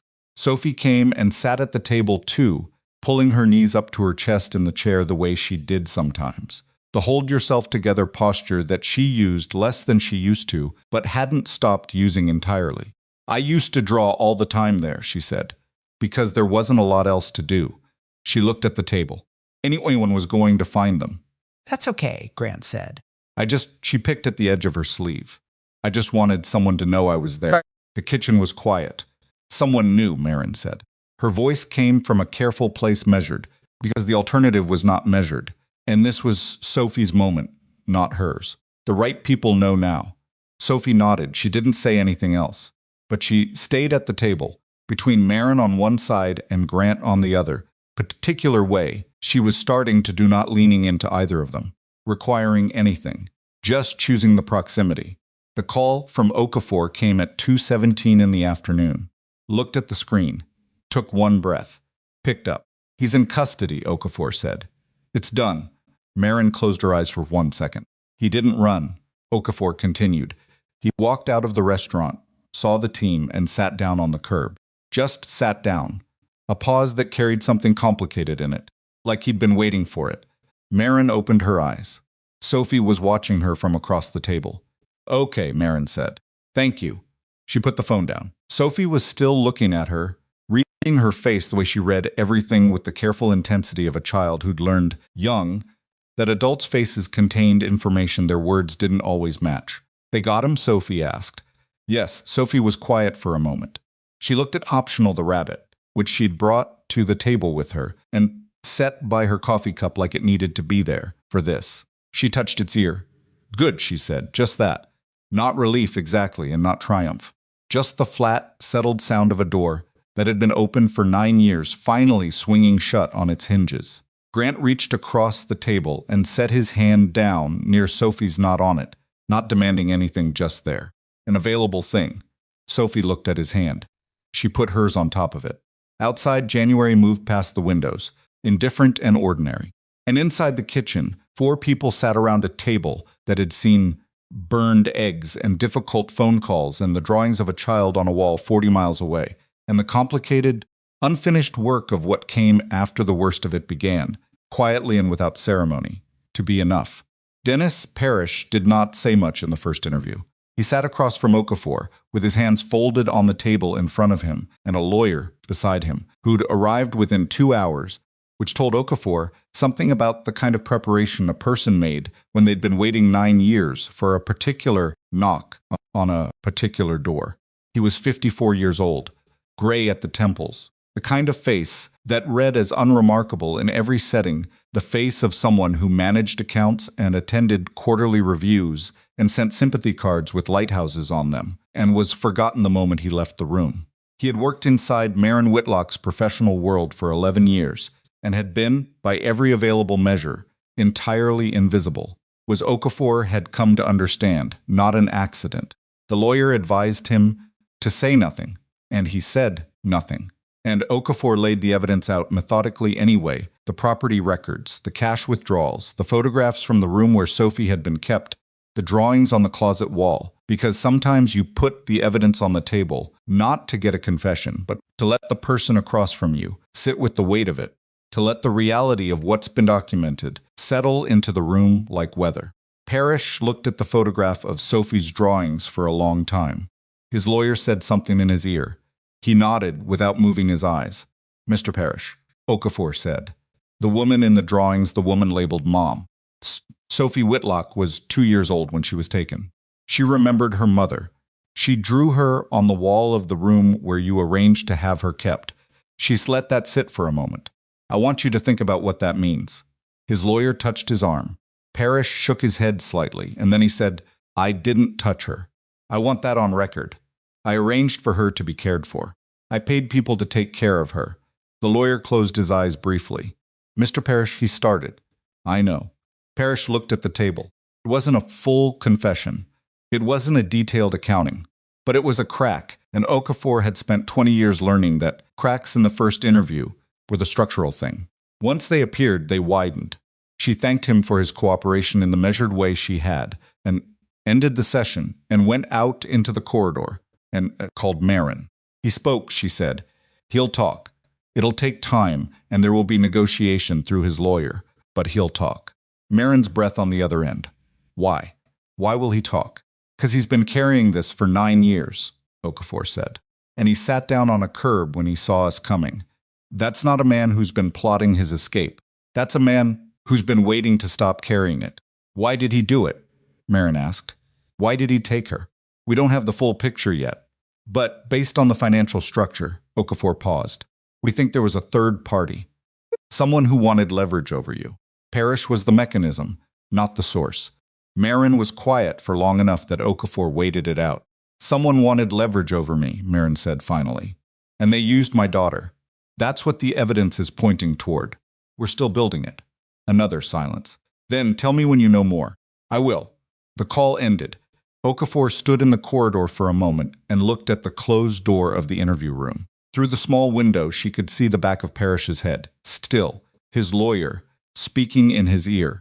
A man who'd made a choice 9 years ago and had lived inside the consequences of it since. Moving through the world with a lighthouse on a sympathy card and quarterly reports filed on time. And the specific knowledge that somewhere a 2-year-old's daughter had grown up drawing her mother on a wall. Okafor had worked 22 years in this building. She stopped trying to explain certain things to herself past a certain point. You worked the case. You built the evidence. You let the rest sit where it sat. She went back to her desk and kept working. Grant moved into the brownstone on the 14th of January. The move itself was not complicated because he didn't own much. The furniture that mattered fit in a rented van he drove himself with Sadie, riding in the passenger seat, directing him on routes she'd looked up on her tablet. Mrs. Ferraro came for the last hour and sat in the kitchen of the old apartment, drinking the last of the coffee from a pot. Grant had packed too late to ship and told him that she'd already looked up the bus to the new neighborhood and it was manageable. "Have to visit," Grant told her. "I know I don't have to, Mrs." Ferraro said, "I'm going to anyway." He didn't argue with that. He hugged her, which was not something he did casually, and she patted his back with the efficient affection of someone who did not make a production of these things. It was the end of the old apartment. The brownstone was, as advertised, unfinished. The kitchen backsplash was half ceramic and half bare wall. The upstairs hallway had one working light fixture out of 3. The room Sadie chose not because it was larger, but because it had a window seat, which she pronounced absolutely immediately, and without ambiguity. The critical factor had a closet door that didn't close properly and would need a new hinge before the week was out. Sadie didn't mention any of it. She put her things in the room with the window seat and declared it acceptable, which from Sadie was approximately the equivalent of a standing ovation. Sophie arrived the afternoon of the 14th, with Maren's, ostensibly to see how the move had gone. In practice, she walked through every room with the attention she applied to everything and made specific assessments. She told Grant the bare wall in the kitchen looked worse than the half-done backsplash, and could he please finish it? She told Sadie the window seat was good, but the window faced north so it would be cold in winter, which Sadie would need to plan for. She stood in the doorway of what would be Grant's room and looked at it with the unself-conscious judgment of a child who hadn't learned yet to soften her assessments. "It's small," she said. "It's fine," Grant said. "Sadie's room is bigger. Sadie's room has a window seat. I don't need a window seat." Sophie considered this with the air of someone who wasn't entirely convinced, but would allow it to pass. Then she went to help Sadie organize the window seat, because the two of them had already developed a system for Sophie's assessments that involved Sadie asking for them, and both of them then arguing about the solutions, which appeared to work for both parties. Stood in the kitchen, looking at the half-done backsplash. "I can get someone in this week," she said. "I'll do it," Grant said. She looked at him. "You know how to tile?" "No, but it's not complicated, and I have time before the job starts."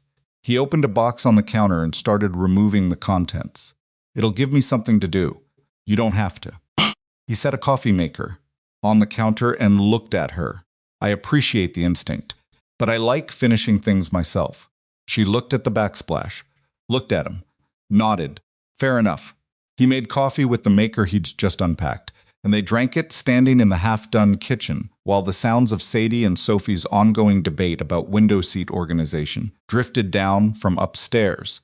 And it was ordinary in the way that things sometimes became, without announcing the transition ordinary meaning, simply present, unforced. Two people in a room that smelled of fresh air and old wood with coffee that wasn't very good because he'd grabbed the wrong bag at the grocery store, and neither of them said so.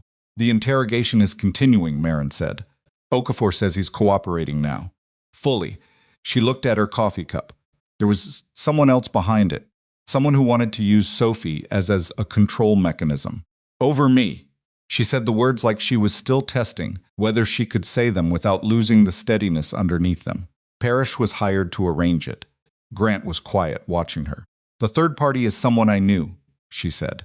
"Someone I did business with, years ago, before the company became what it is now.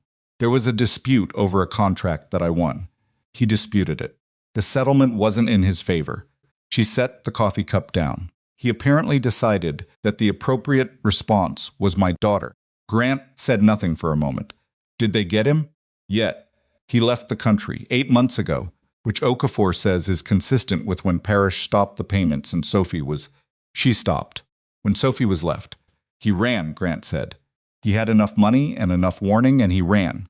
Her voice was controlled, and underneath the control was something that wasn't quite anger and wasn't quite grief, and was probably the thing that existed between those two states when someone had held them both so long. They'd merged into something without a clean name. "Okafor says the international case is building. She says it takes time. Everything that matters takes time," Grant said.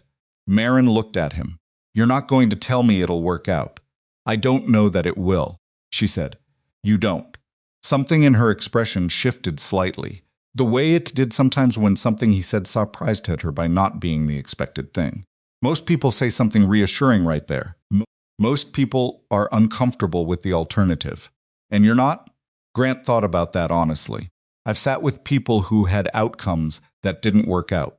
in the service after. He shrugged one shoulder. You learn to be useful in the actual moment instead of the imaginary one, where everything resolves. Looked at him for a long moment. Whatever she was thinking, she didn't say it. She picked up the coffee cup again and looked at the half-done backsplash, and the conversation moved into the ordinary things, the hinge for Sadie's closet, the light fixture in the hallway, whether the brownstone's boiler had been serviced recently, and the heavier things sat where they sat, handled and set aside for now. 3 weeks into the new job, Grant understood that it was better than he'd allowed himself to expect.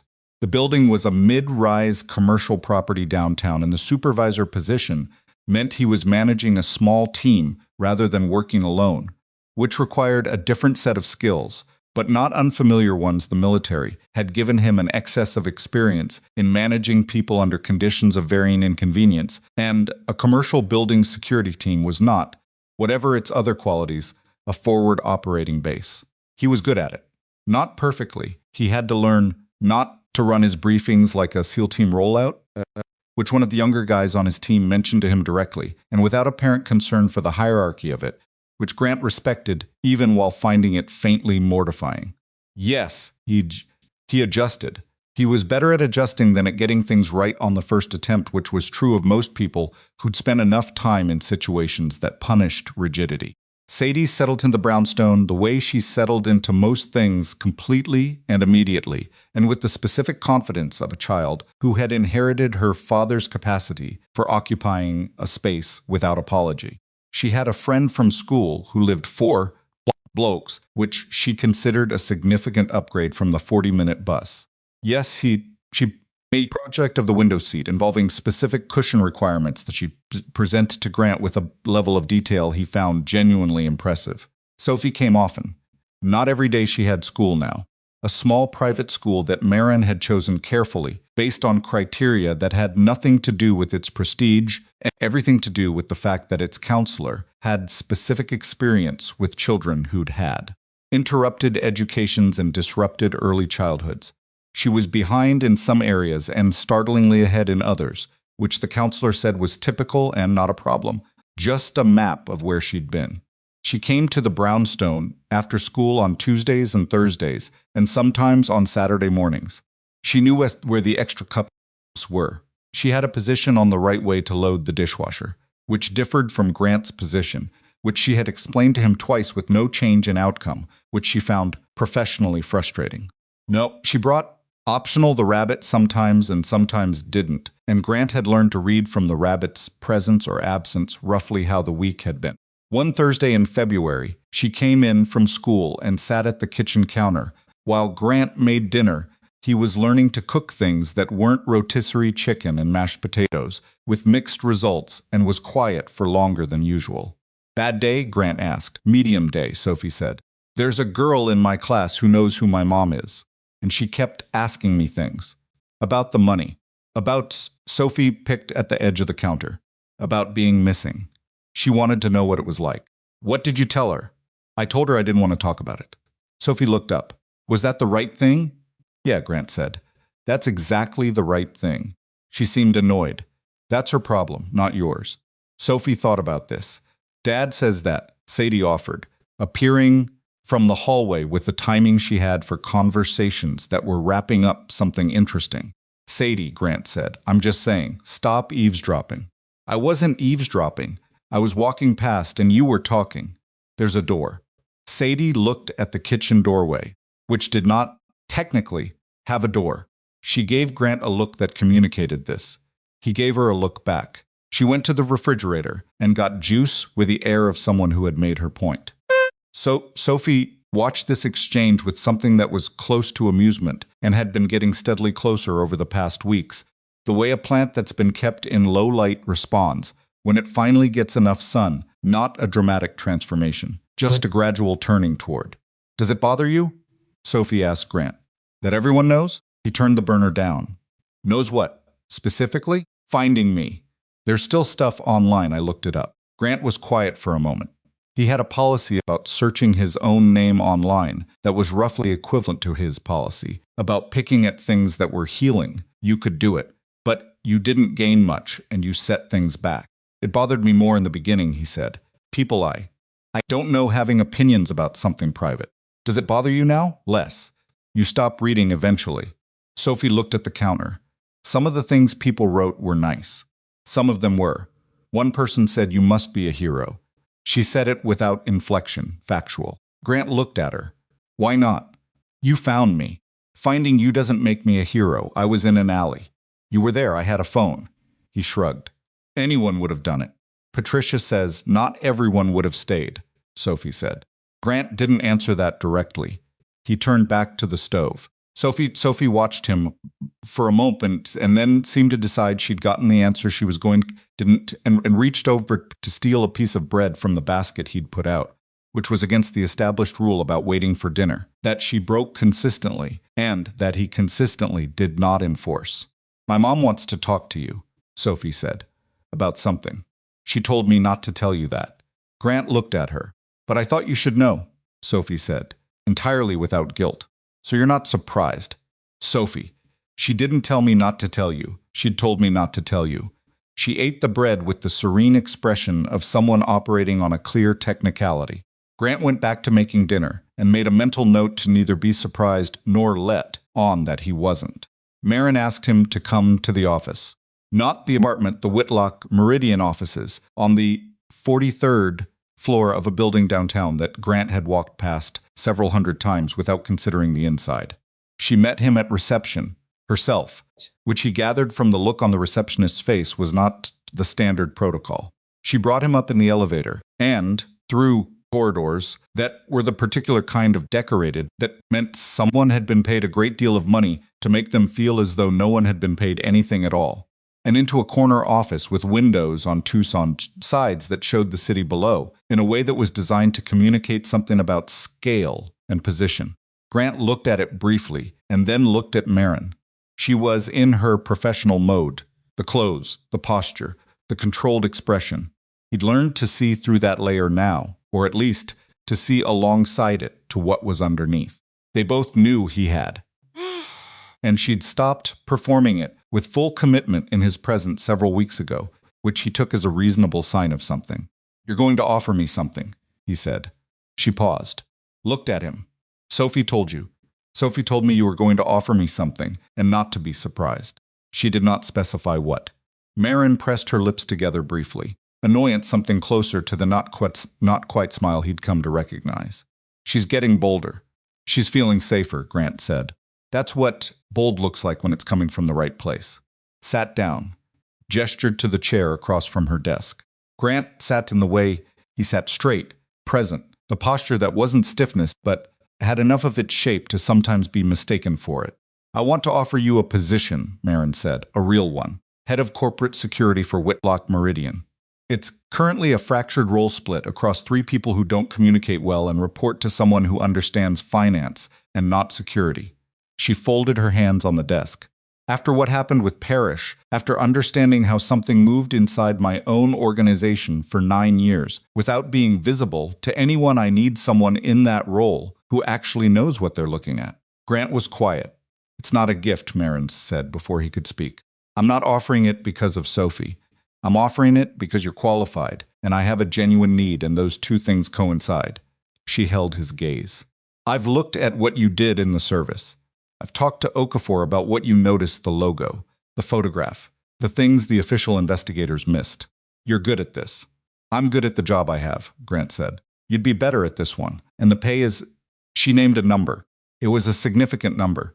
A number that would change what was possible for Sadie in the near and medium term, the kind of schooling, the kind of stability, the options that opened when certain basic pressures were removed. Grant heard it land and felt it land and kept his face still. I need to ask you something first, he said. All right.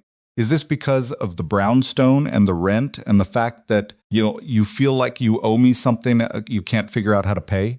Didn't look away. Honestly, please. It's partly that, she said.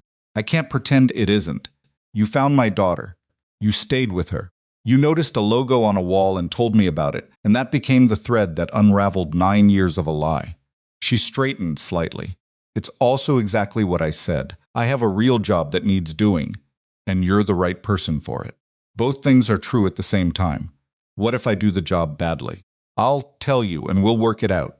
You don't seem like someone who needs to be protected from honest feedback. I've been told I'm too direct in briefings. I've been told the same thing for my entire career, Maren said. We'll manage. Grant looked at the city through the windows. The 43rd floor made it look manageable, laid out, traversable, a thing with legible order.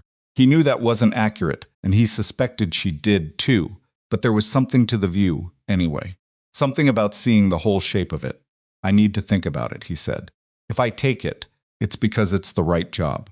Because I feel like I owe you something in return for the brownstone. Or because you feel like you owe me something for Sophie. That starts to get complicated in ways that don't end well. Agreed, Maren said completely.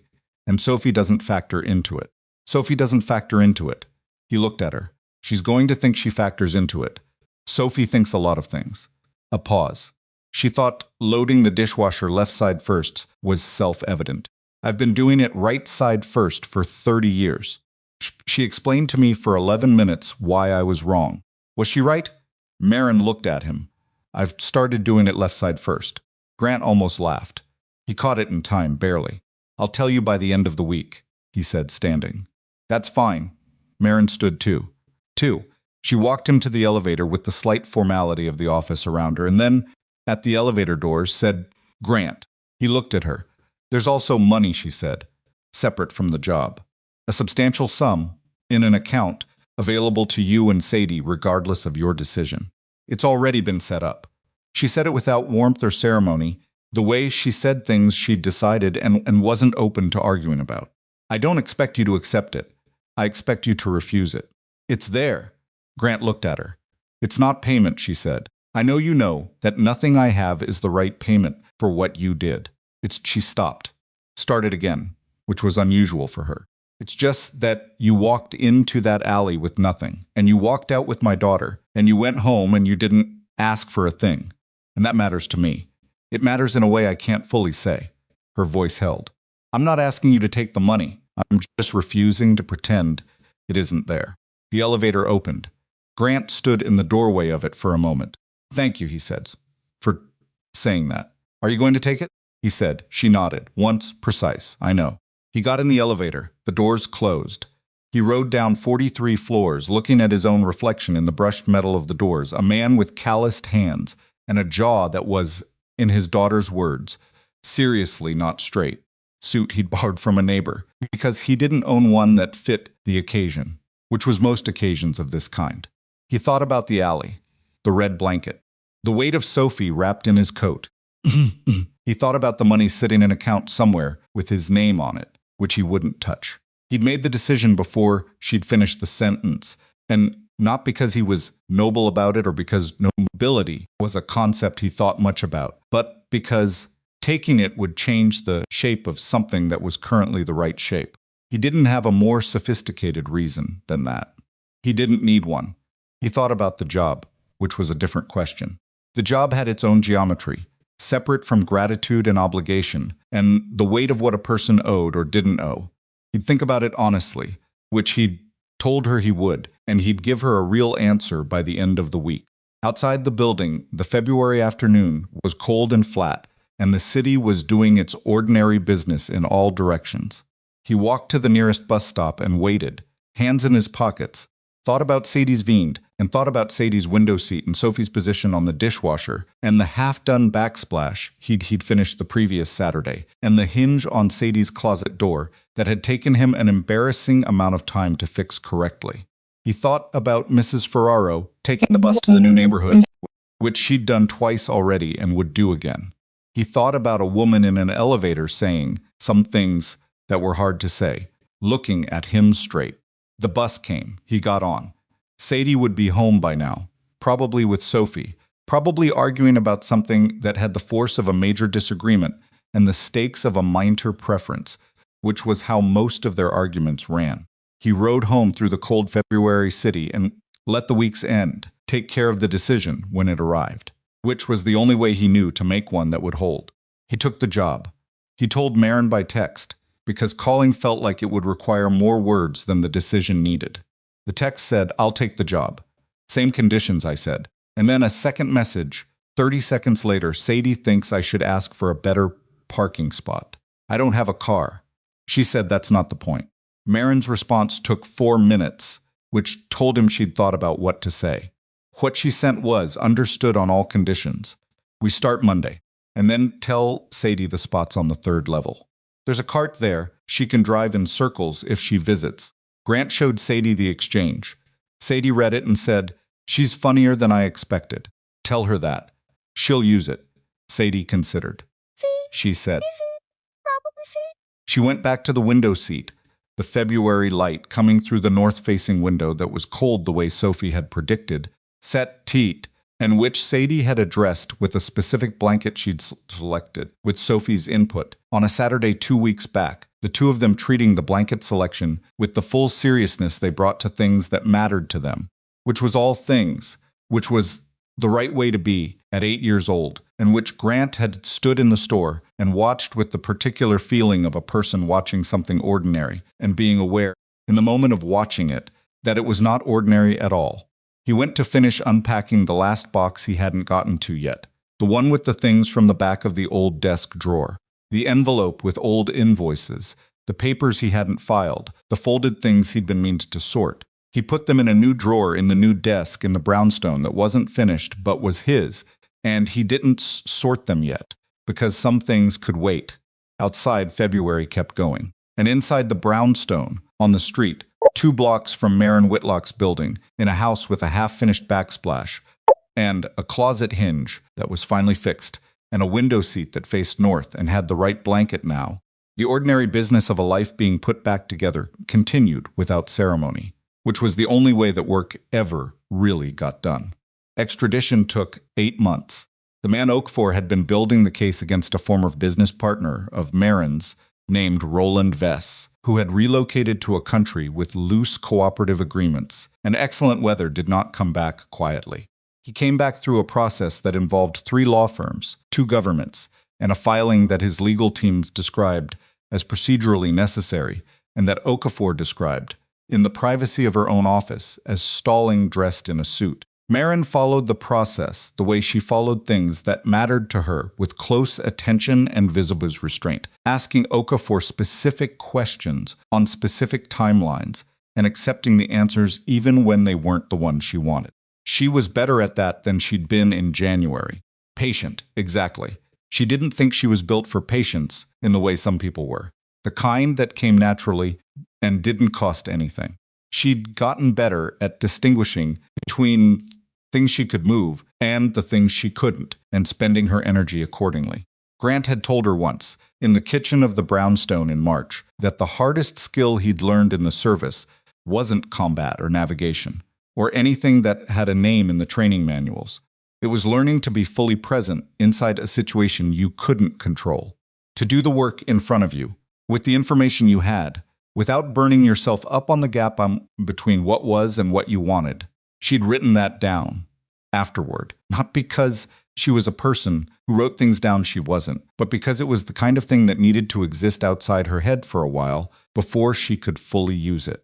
Since Vess came back in September in afternoon that looked like every other Tuesday afternoon and felt like the closing of something that had been open for 9 years.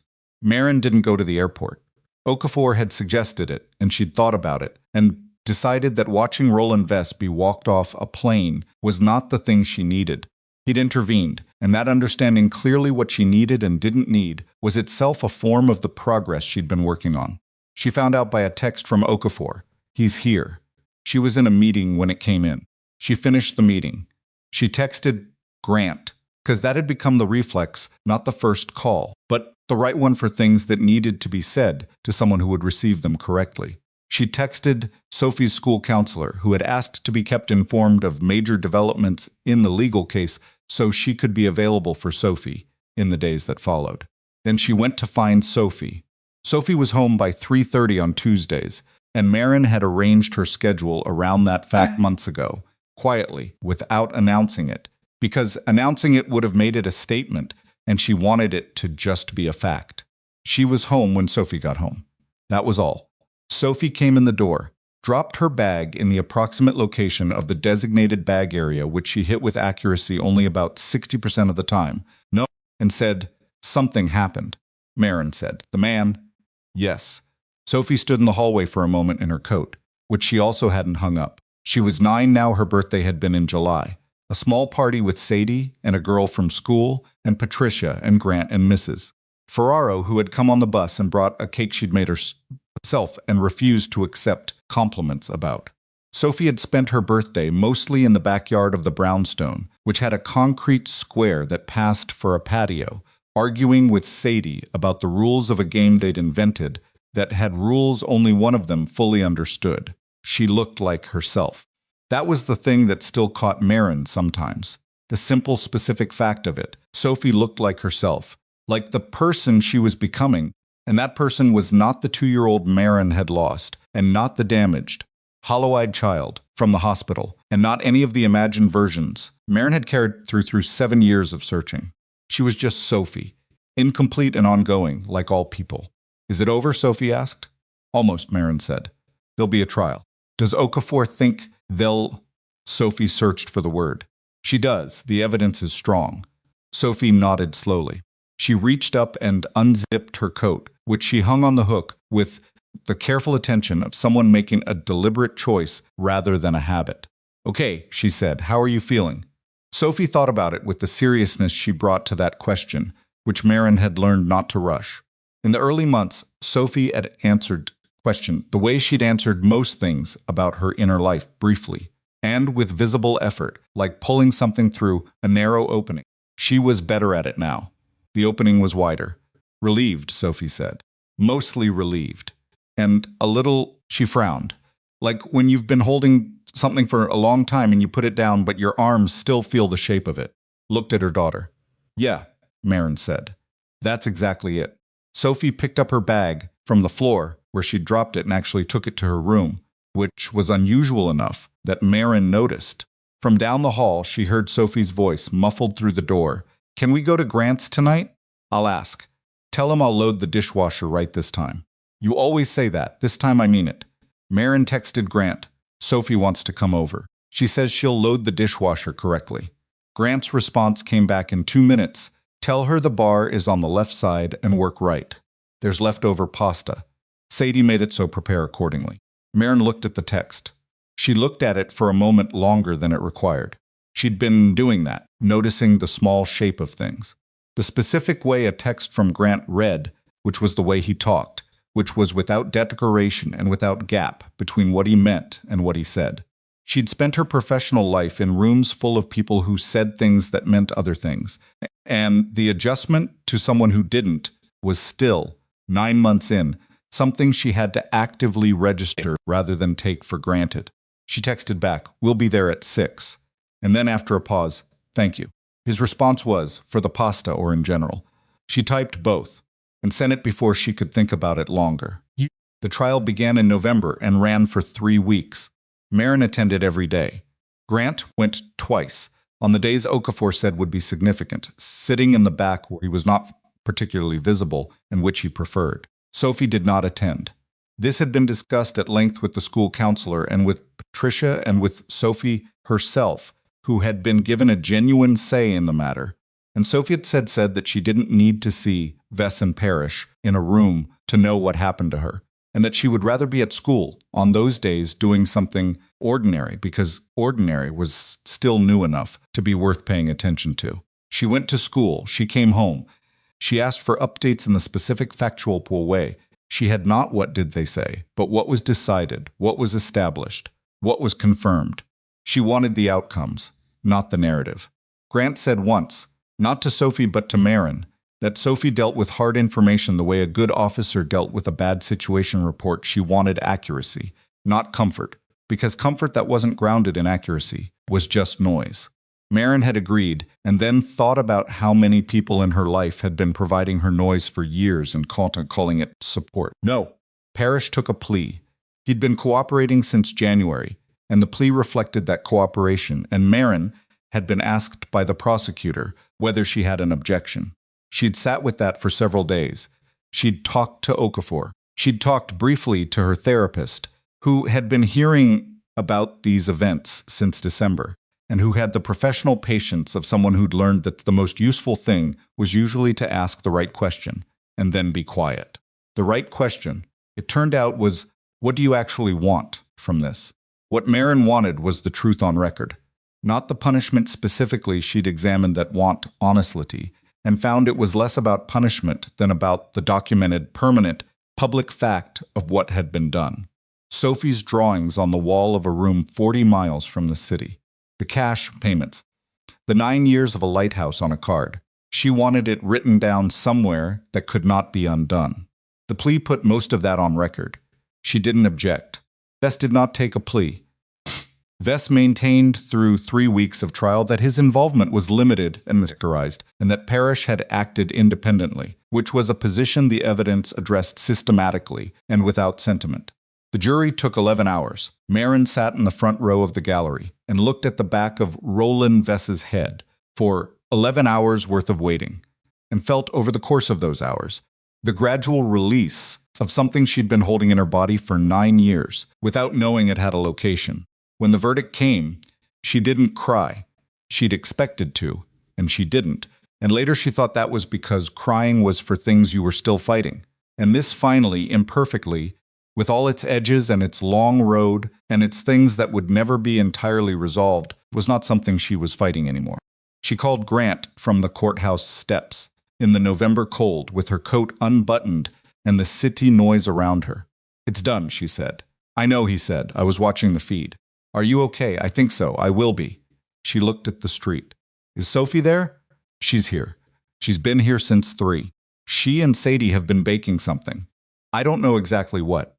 Have been several consultations I wasn't part of. She bakes when she's thinking about something hard. The kitchen has been through a lot of thinking since October."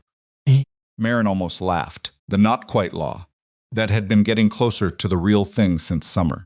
"I'm coming over. The thing they're baking might not be edible." "That's fine," she said. "I'll come anyway." She went. What she found when she got there was flour on the counter, Sadie with a streak of something brown across her cheek that she was ignoring with the focus of someone mid-project, and Sophie standing at the oven with oven mitts that were too large for her hands, looking through the glass at whatever was inside, with the intensity of someone who understood that the critical phase was now. Grant was at the kitchen table with his laptop open, doing something related to work that he'd told her about, and she'd half listened to because she'd been thinking about the trial. He looked up when she came in. He didn't ask how she was. He'd learned that she'd answer the question she wanted to answer rather than the one she'd been asked, and that what she usually wanted was to be in the room first and talk about the things second, or not at all, depending on what the room required. She sat down at the table. He moved his laptop to make room. "It smells good," she said. "It smells like they used too much vanilla," Grant said. "But that might be fine." "I heard that," Sadie said, from the counter. Grant said. "Too much vanilla is not a thing," Sadie said. "That's a made-up concept. It's a real concept. Name one time too much vanilla made something worse." Grant looked at Maren. Maren looked at Grant. Neither of them provided an example. "See," Sadie said. Sophie pulled the oven open with both mitted hands and examined the contents with a critical eye, and then closed it again. "2 more minutes," she said, with the authority of someone who had made decisions and was committed to them. She turned around and looked at Maren. "It's done?" she asked. Maren said. Sophie nodded. She looked at the oven and then back at Maren. "I don't feel as different as I thought I would." "No," Maren agreed. "It doesn't work that way. Patricia said it wouldn't." Sophie pulled off one of the oven mitts and looked at her bracelet. Underneath, the silver one, the one from before. She'd kept wearing it through everything, through the hospital and the new apartment and the school and the trial, and Maren had never asked her to take it off, and Sophie had never offered to. It was hers. It had always been hers. "I thought maybe when everything was finally decided I'd feel like a different person." "Really?" Sophie looked at the bracelet. "I feel like me." Just she thought about it. "Like the same me, but the question mark is gone." Maren sat with that. "Yes," intervened. She thought it was probably the most accurate description of what resolution actually felt like that she'd ever heard, which said something about the distance between how adults talked about these things and what they actually were. That's enough, Maren said. The question mark being gone is enough. Sophie seemed to accept this. The oven timer went off, and she turned back to it with both mitts, and Sadie abandoned the counter to come look. And what came out of the oven was a pan of something that was technically brownies, but had been approached with enough creative liberty that the category was doing some heavy lifting. They might be a little overdone on the edges, Sophie said. The edges are fine, Sadie said. The edges are the best part. You always say that, because it's always true.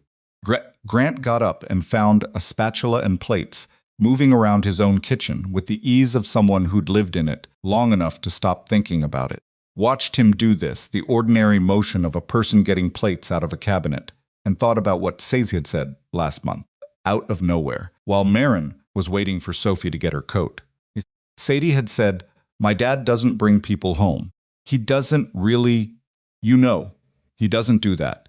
And then, apparently having completed the observation, she'd gone to get her own coat, leaving Maren to hold the sentence and think about what exactly Sadie had meant her to do with it. She'd thought about it for a month.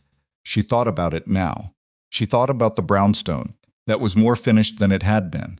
In January, the backsplash completed, the light fixtures working, the closet hinge silent. Sid intervened. She thought about Tuesday and Thursday afternoons and Saturday mornings that had become the structure on which other things organized themselves.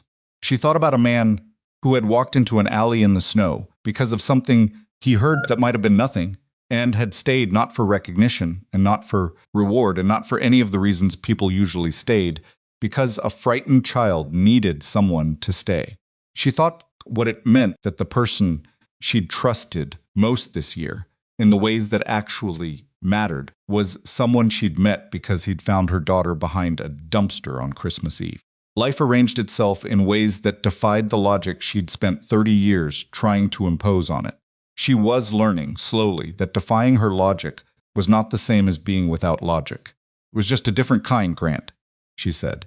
He looked over from the plates. She didn't have a prepared sentence. That was new for her. She'd spent her career preparing sentences. "I don't know how to say this in the right order," she said. "I'm going to say it in the order it comes." He set the spatula down. Waited. Sadie and Sophie had gone quiet at the counter with the brownies between them, with the sixth sense children had for when adults were doing something worth observing. "You are the most honest person I know," Maren said. "You're not easy, and you're not uncomplicated, and you occasionally make decisions I think are wrong, and I tell you so. But everything you do comes from the same place, and that place doesn't move." She stopped. "I've been looking for people like that my whole life. I mostly found the other kind, and I don't know what to do with it," is the honest answer.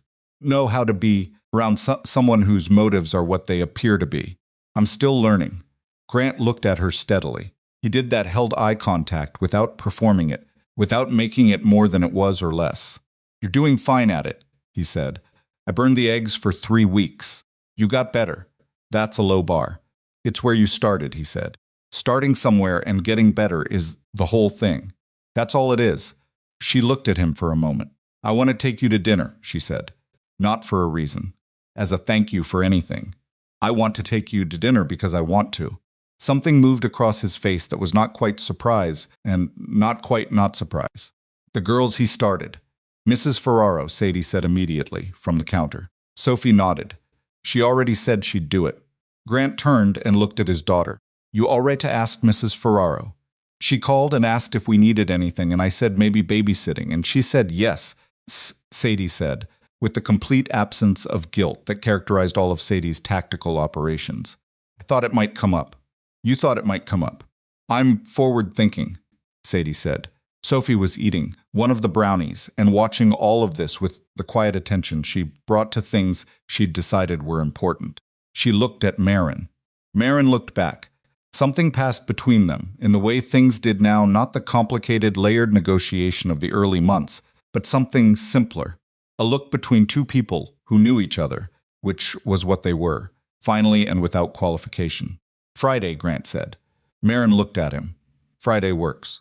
He picked up the spatula again, and the kitchen continued, and outside November was doing its cold ordinary work, and Mrs. Ferraro would take the bus on Friday.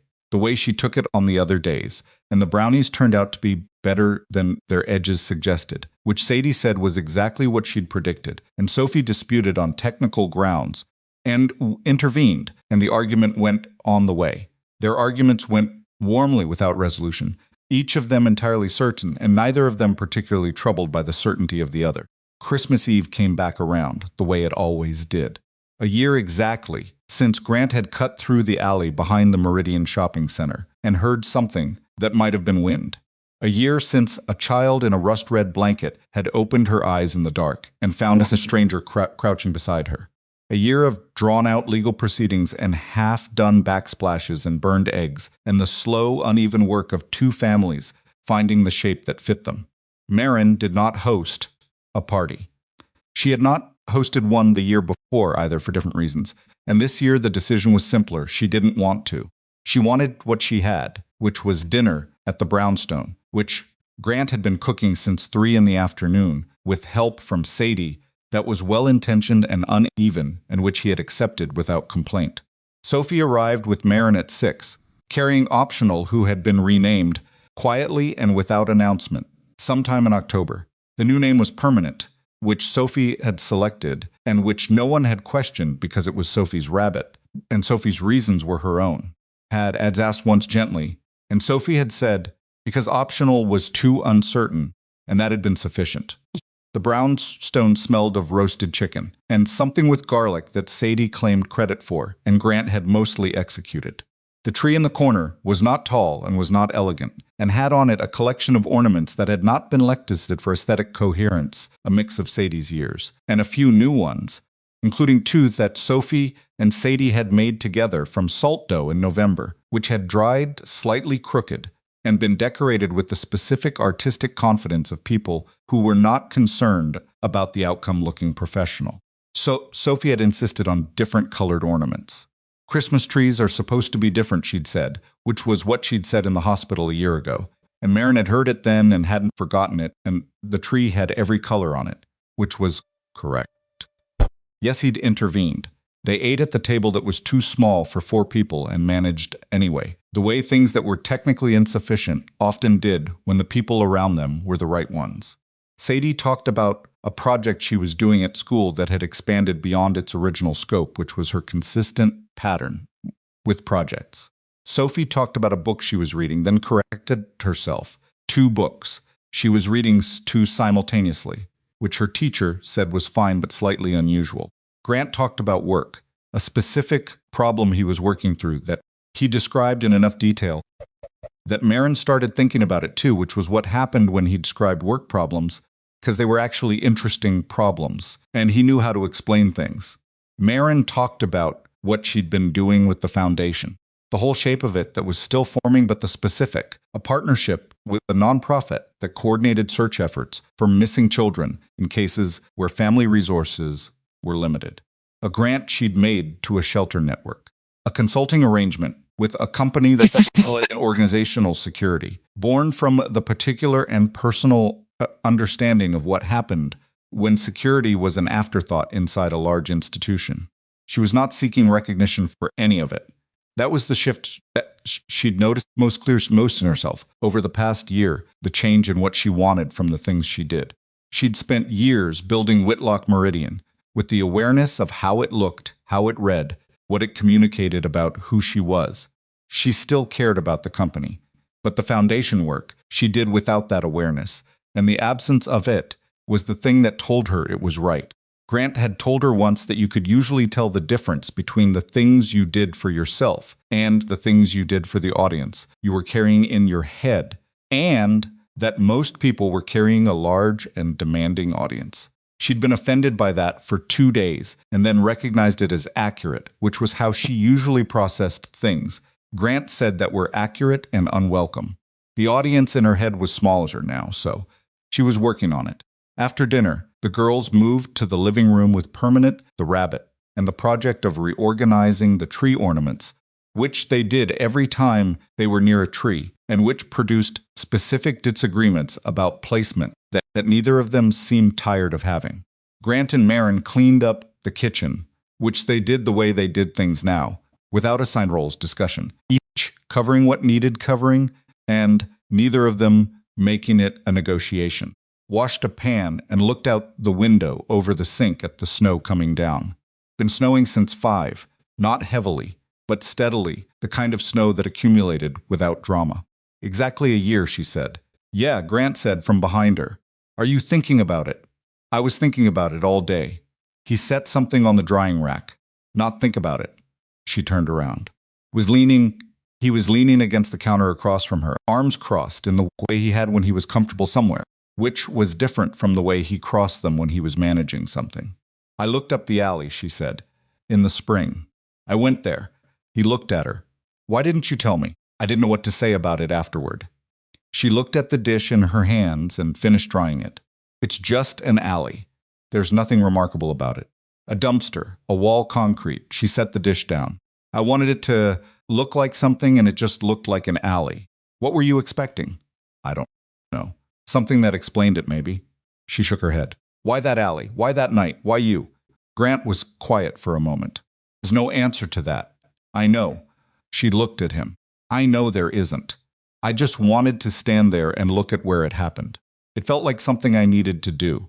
She paused. And when I stood there, I thought, if this were a different man, if whoever came through that alley had walked faster or had music playing or had taken the other route, if it had been someone who heard the noise and kept walking because it was Christmas Eve and it was cold and it was probably nothing. I know, she said again. I know you'd say that's not useful to think about. I'd say it's human to think about it, Grant said. I'd say everyone does it with the things that almost went differently. That doesn't mean it serves you. She looked at him. What were you actually thinking, he said, when you stood there? She was quiet for a moment.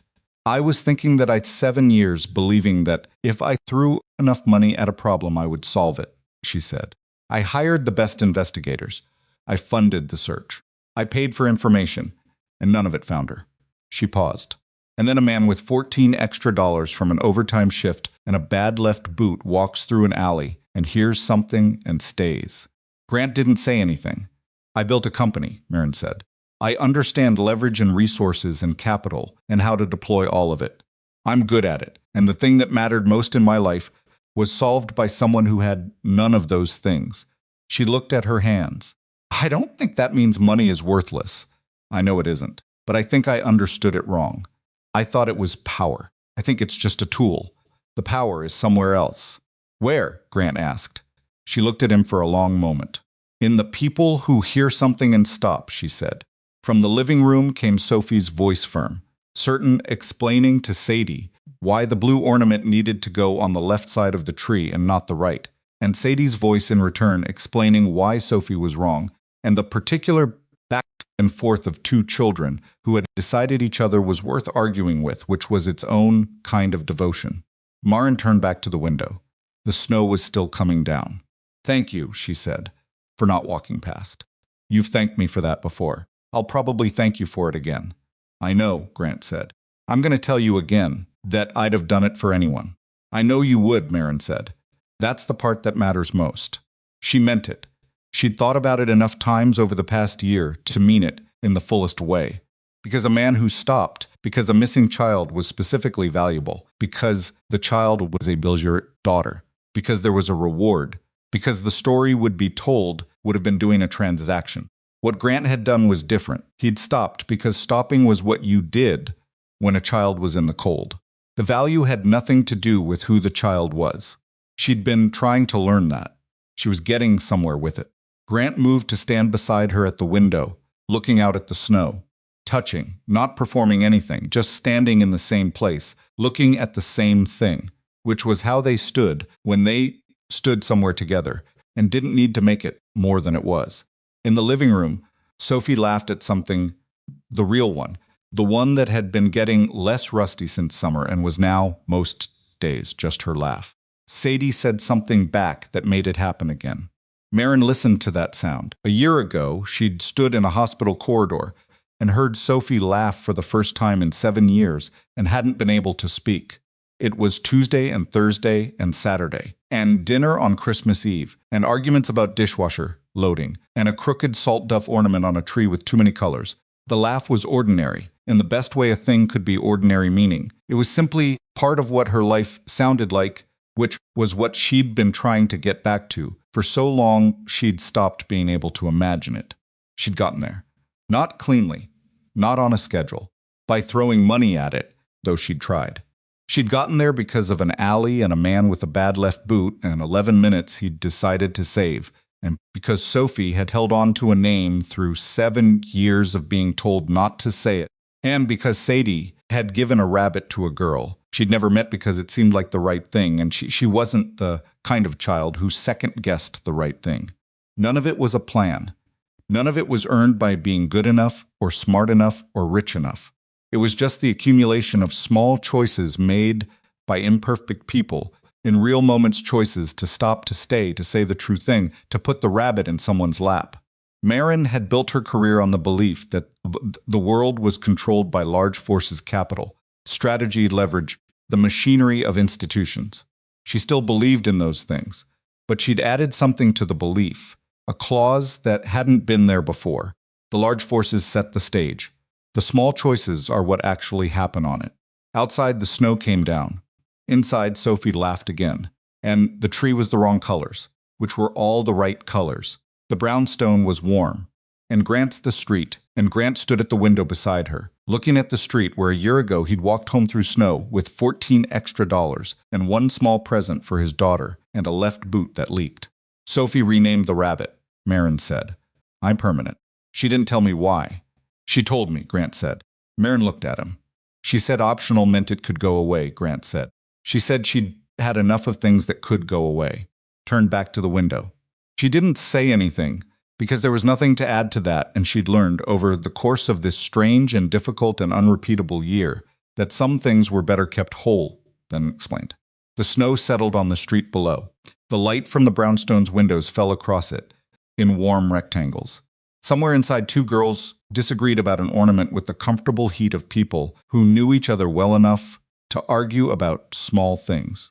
And outside the window for the city continued, as cities did, indifferent and enormous and full of alleys. No, and full of people who walked through them, some of whom stopped when they heard something, and some of whom didn't, and all of whom were making those ordinary, unwitnessed moments, the choices that turned out to matter most.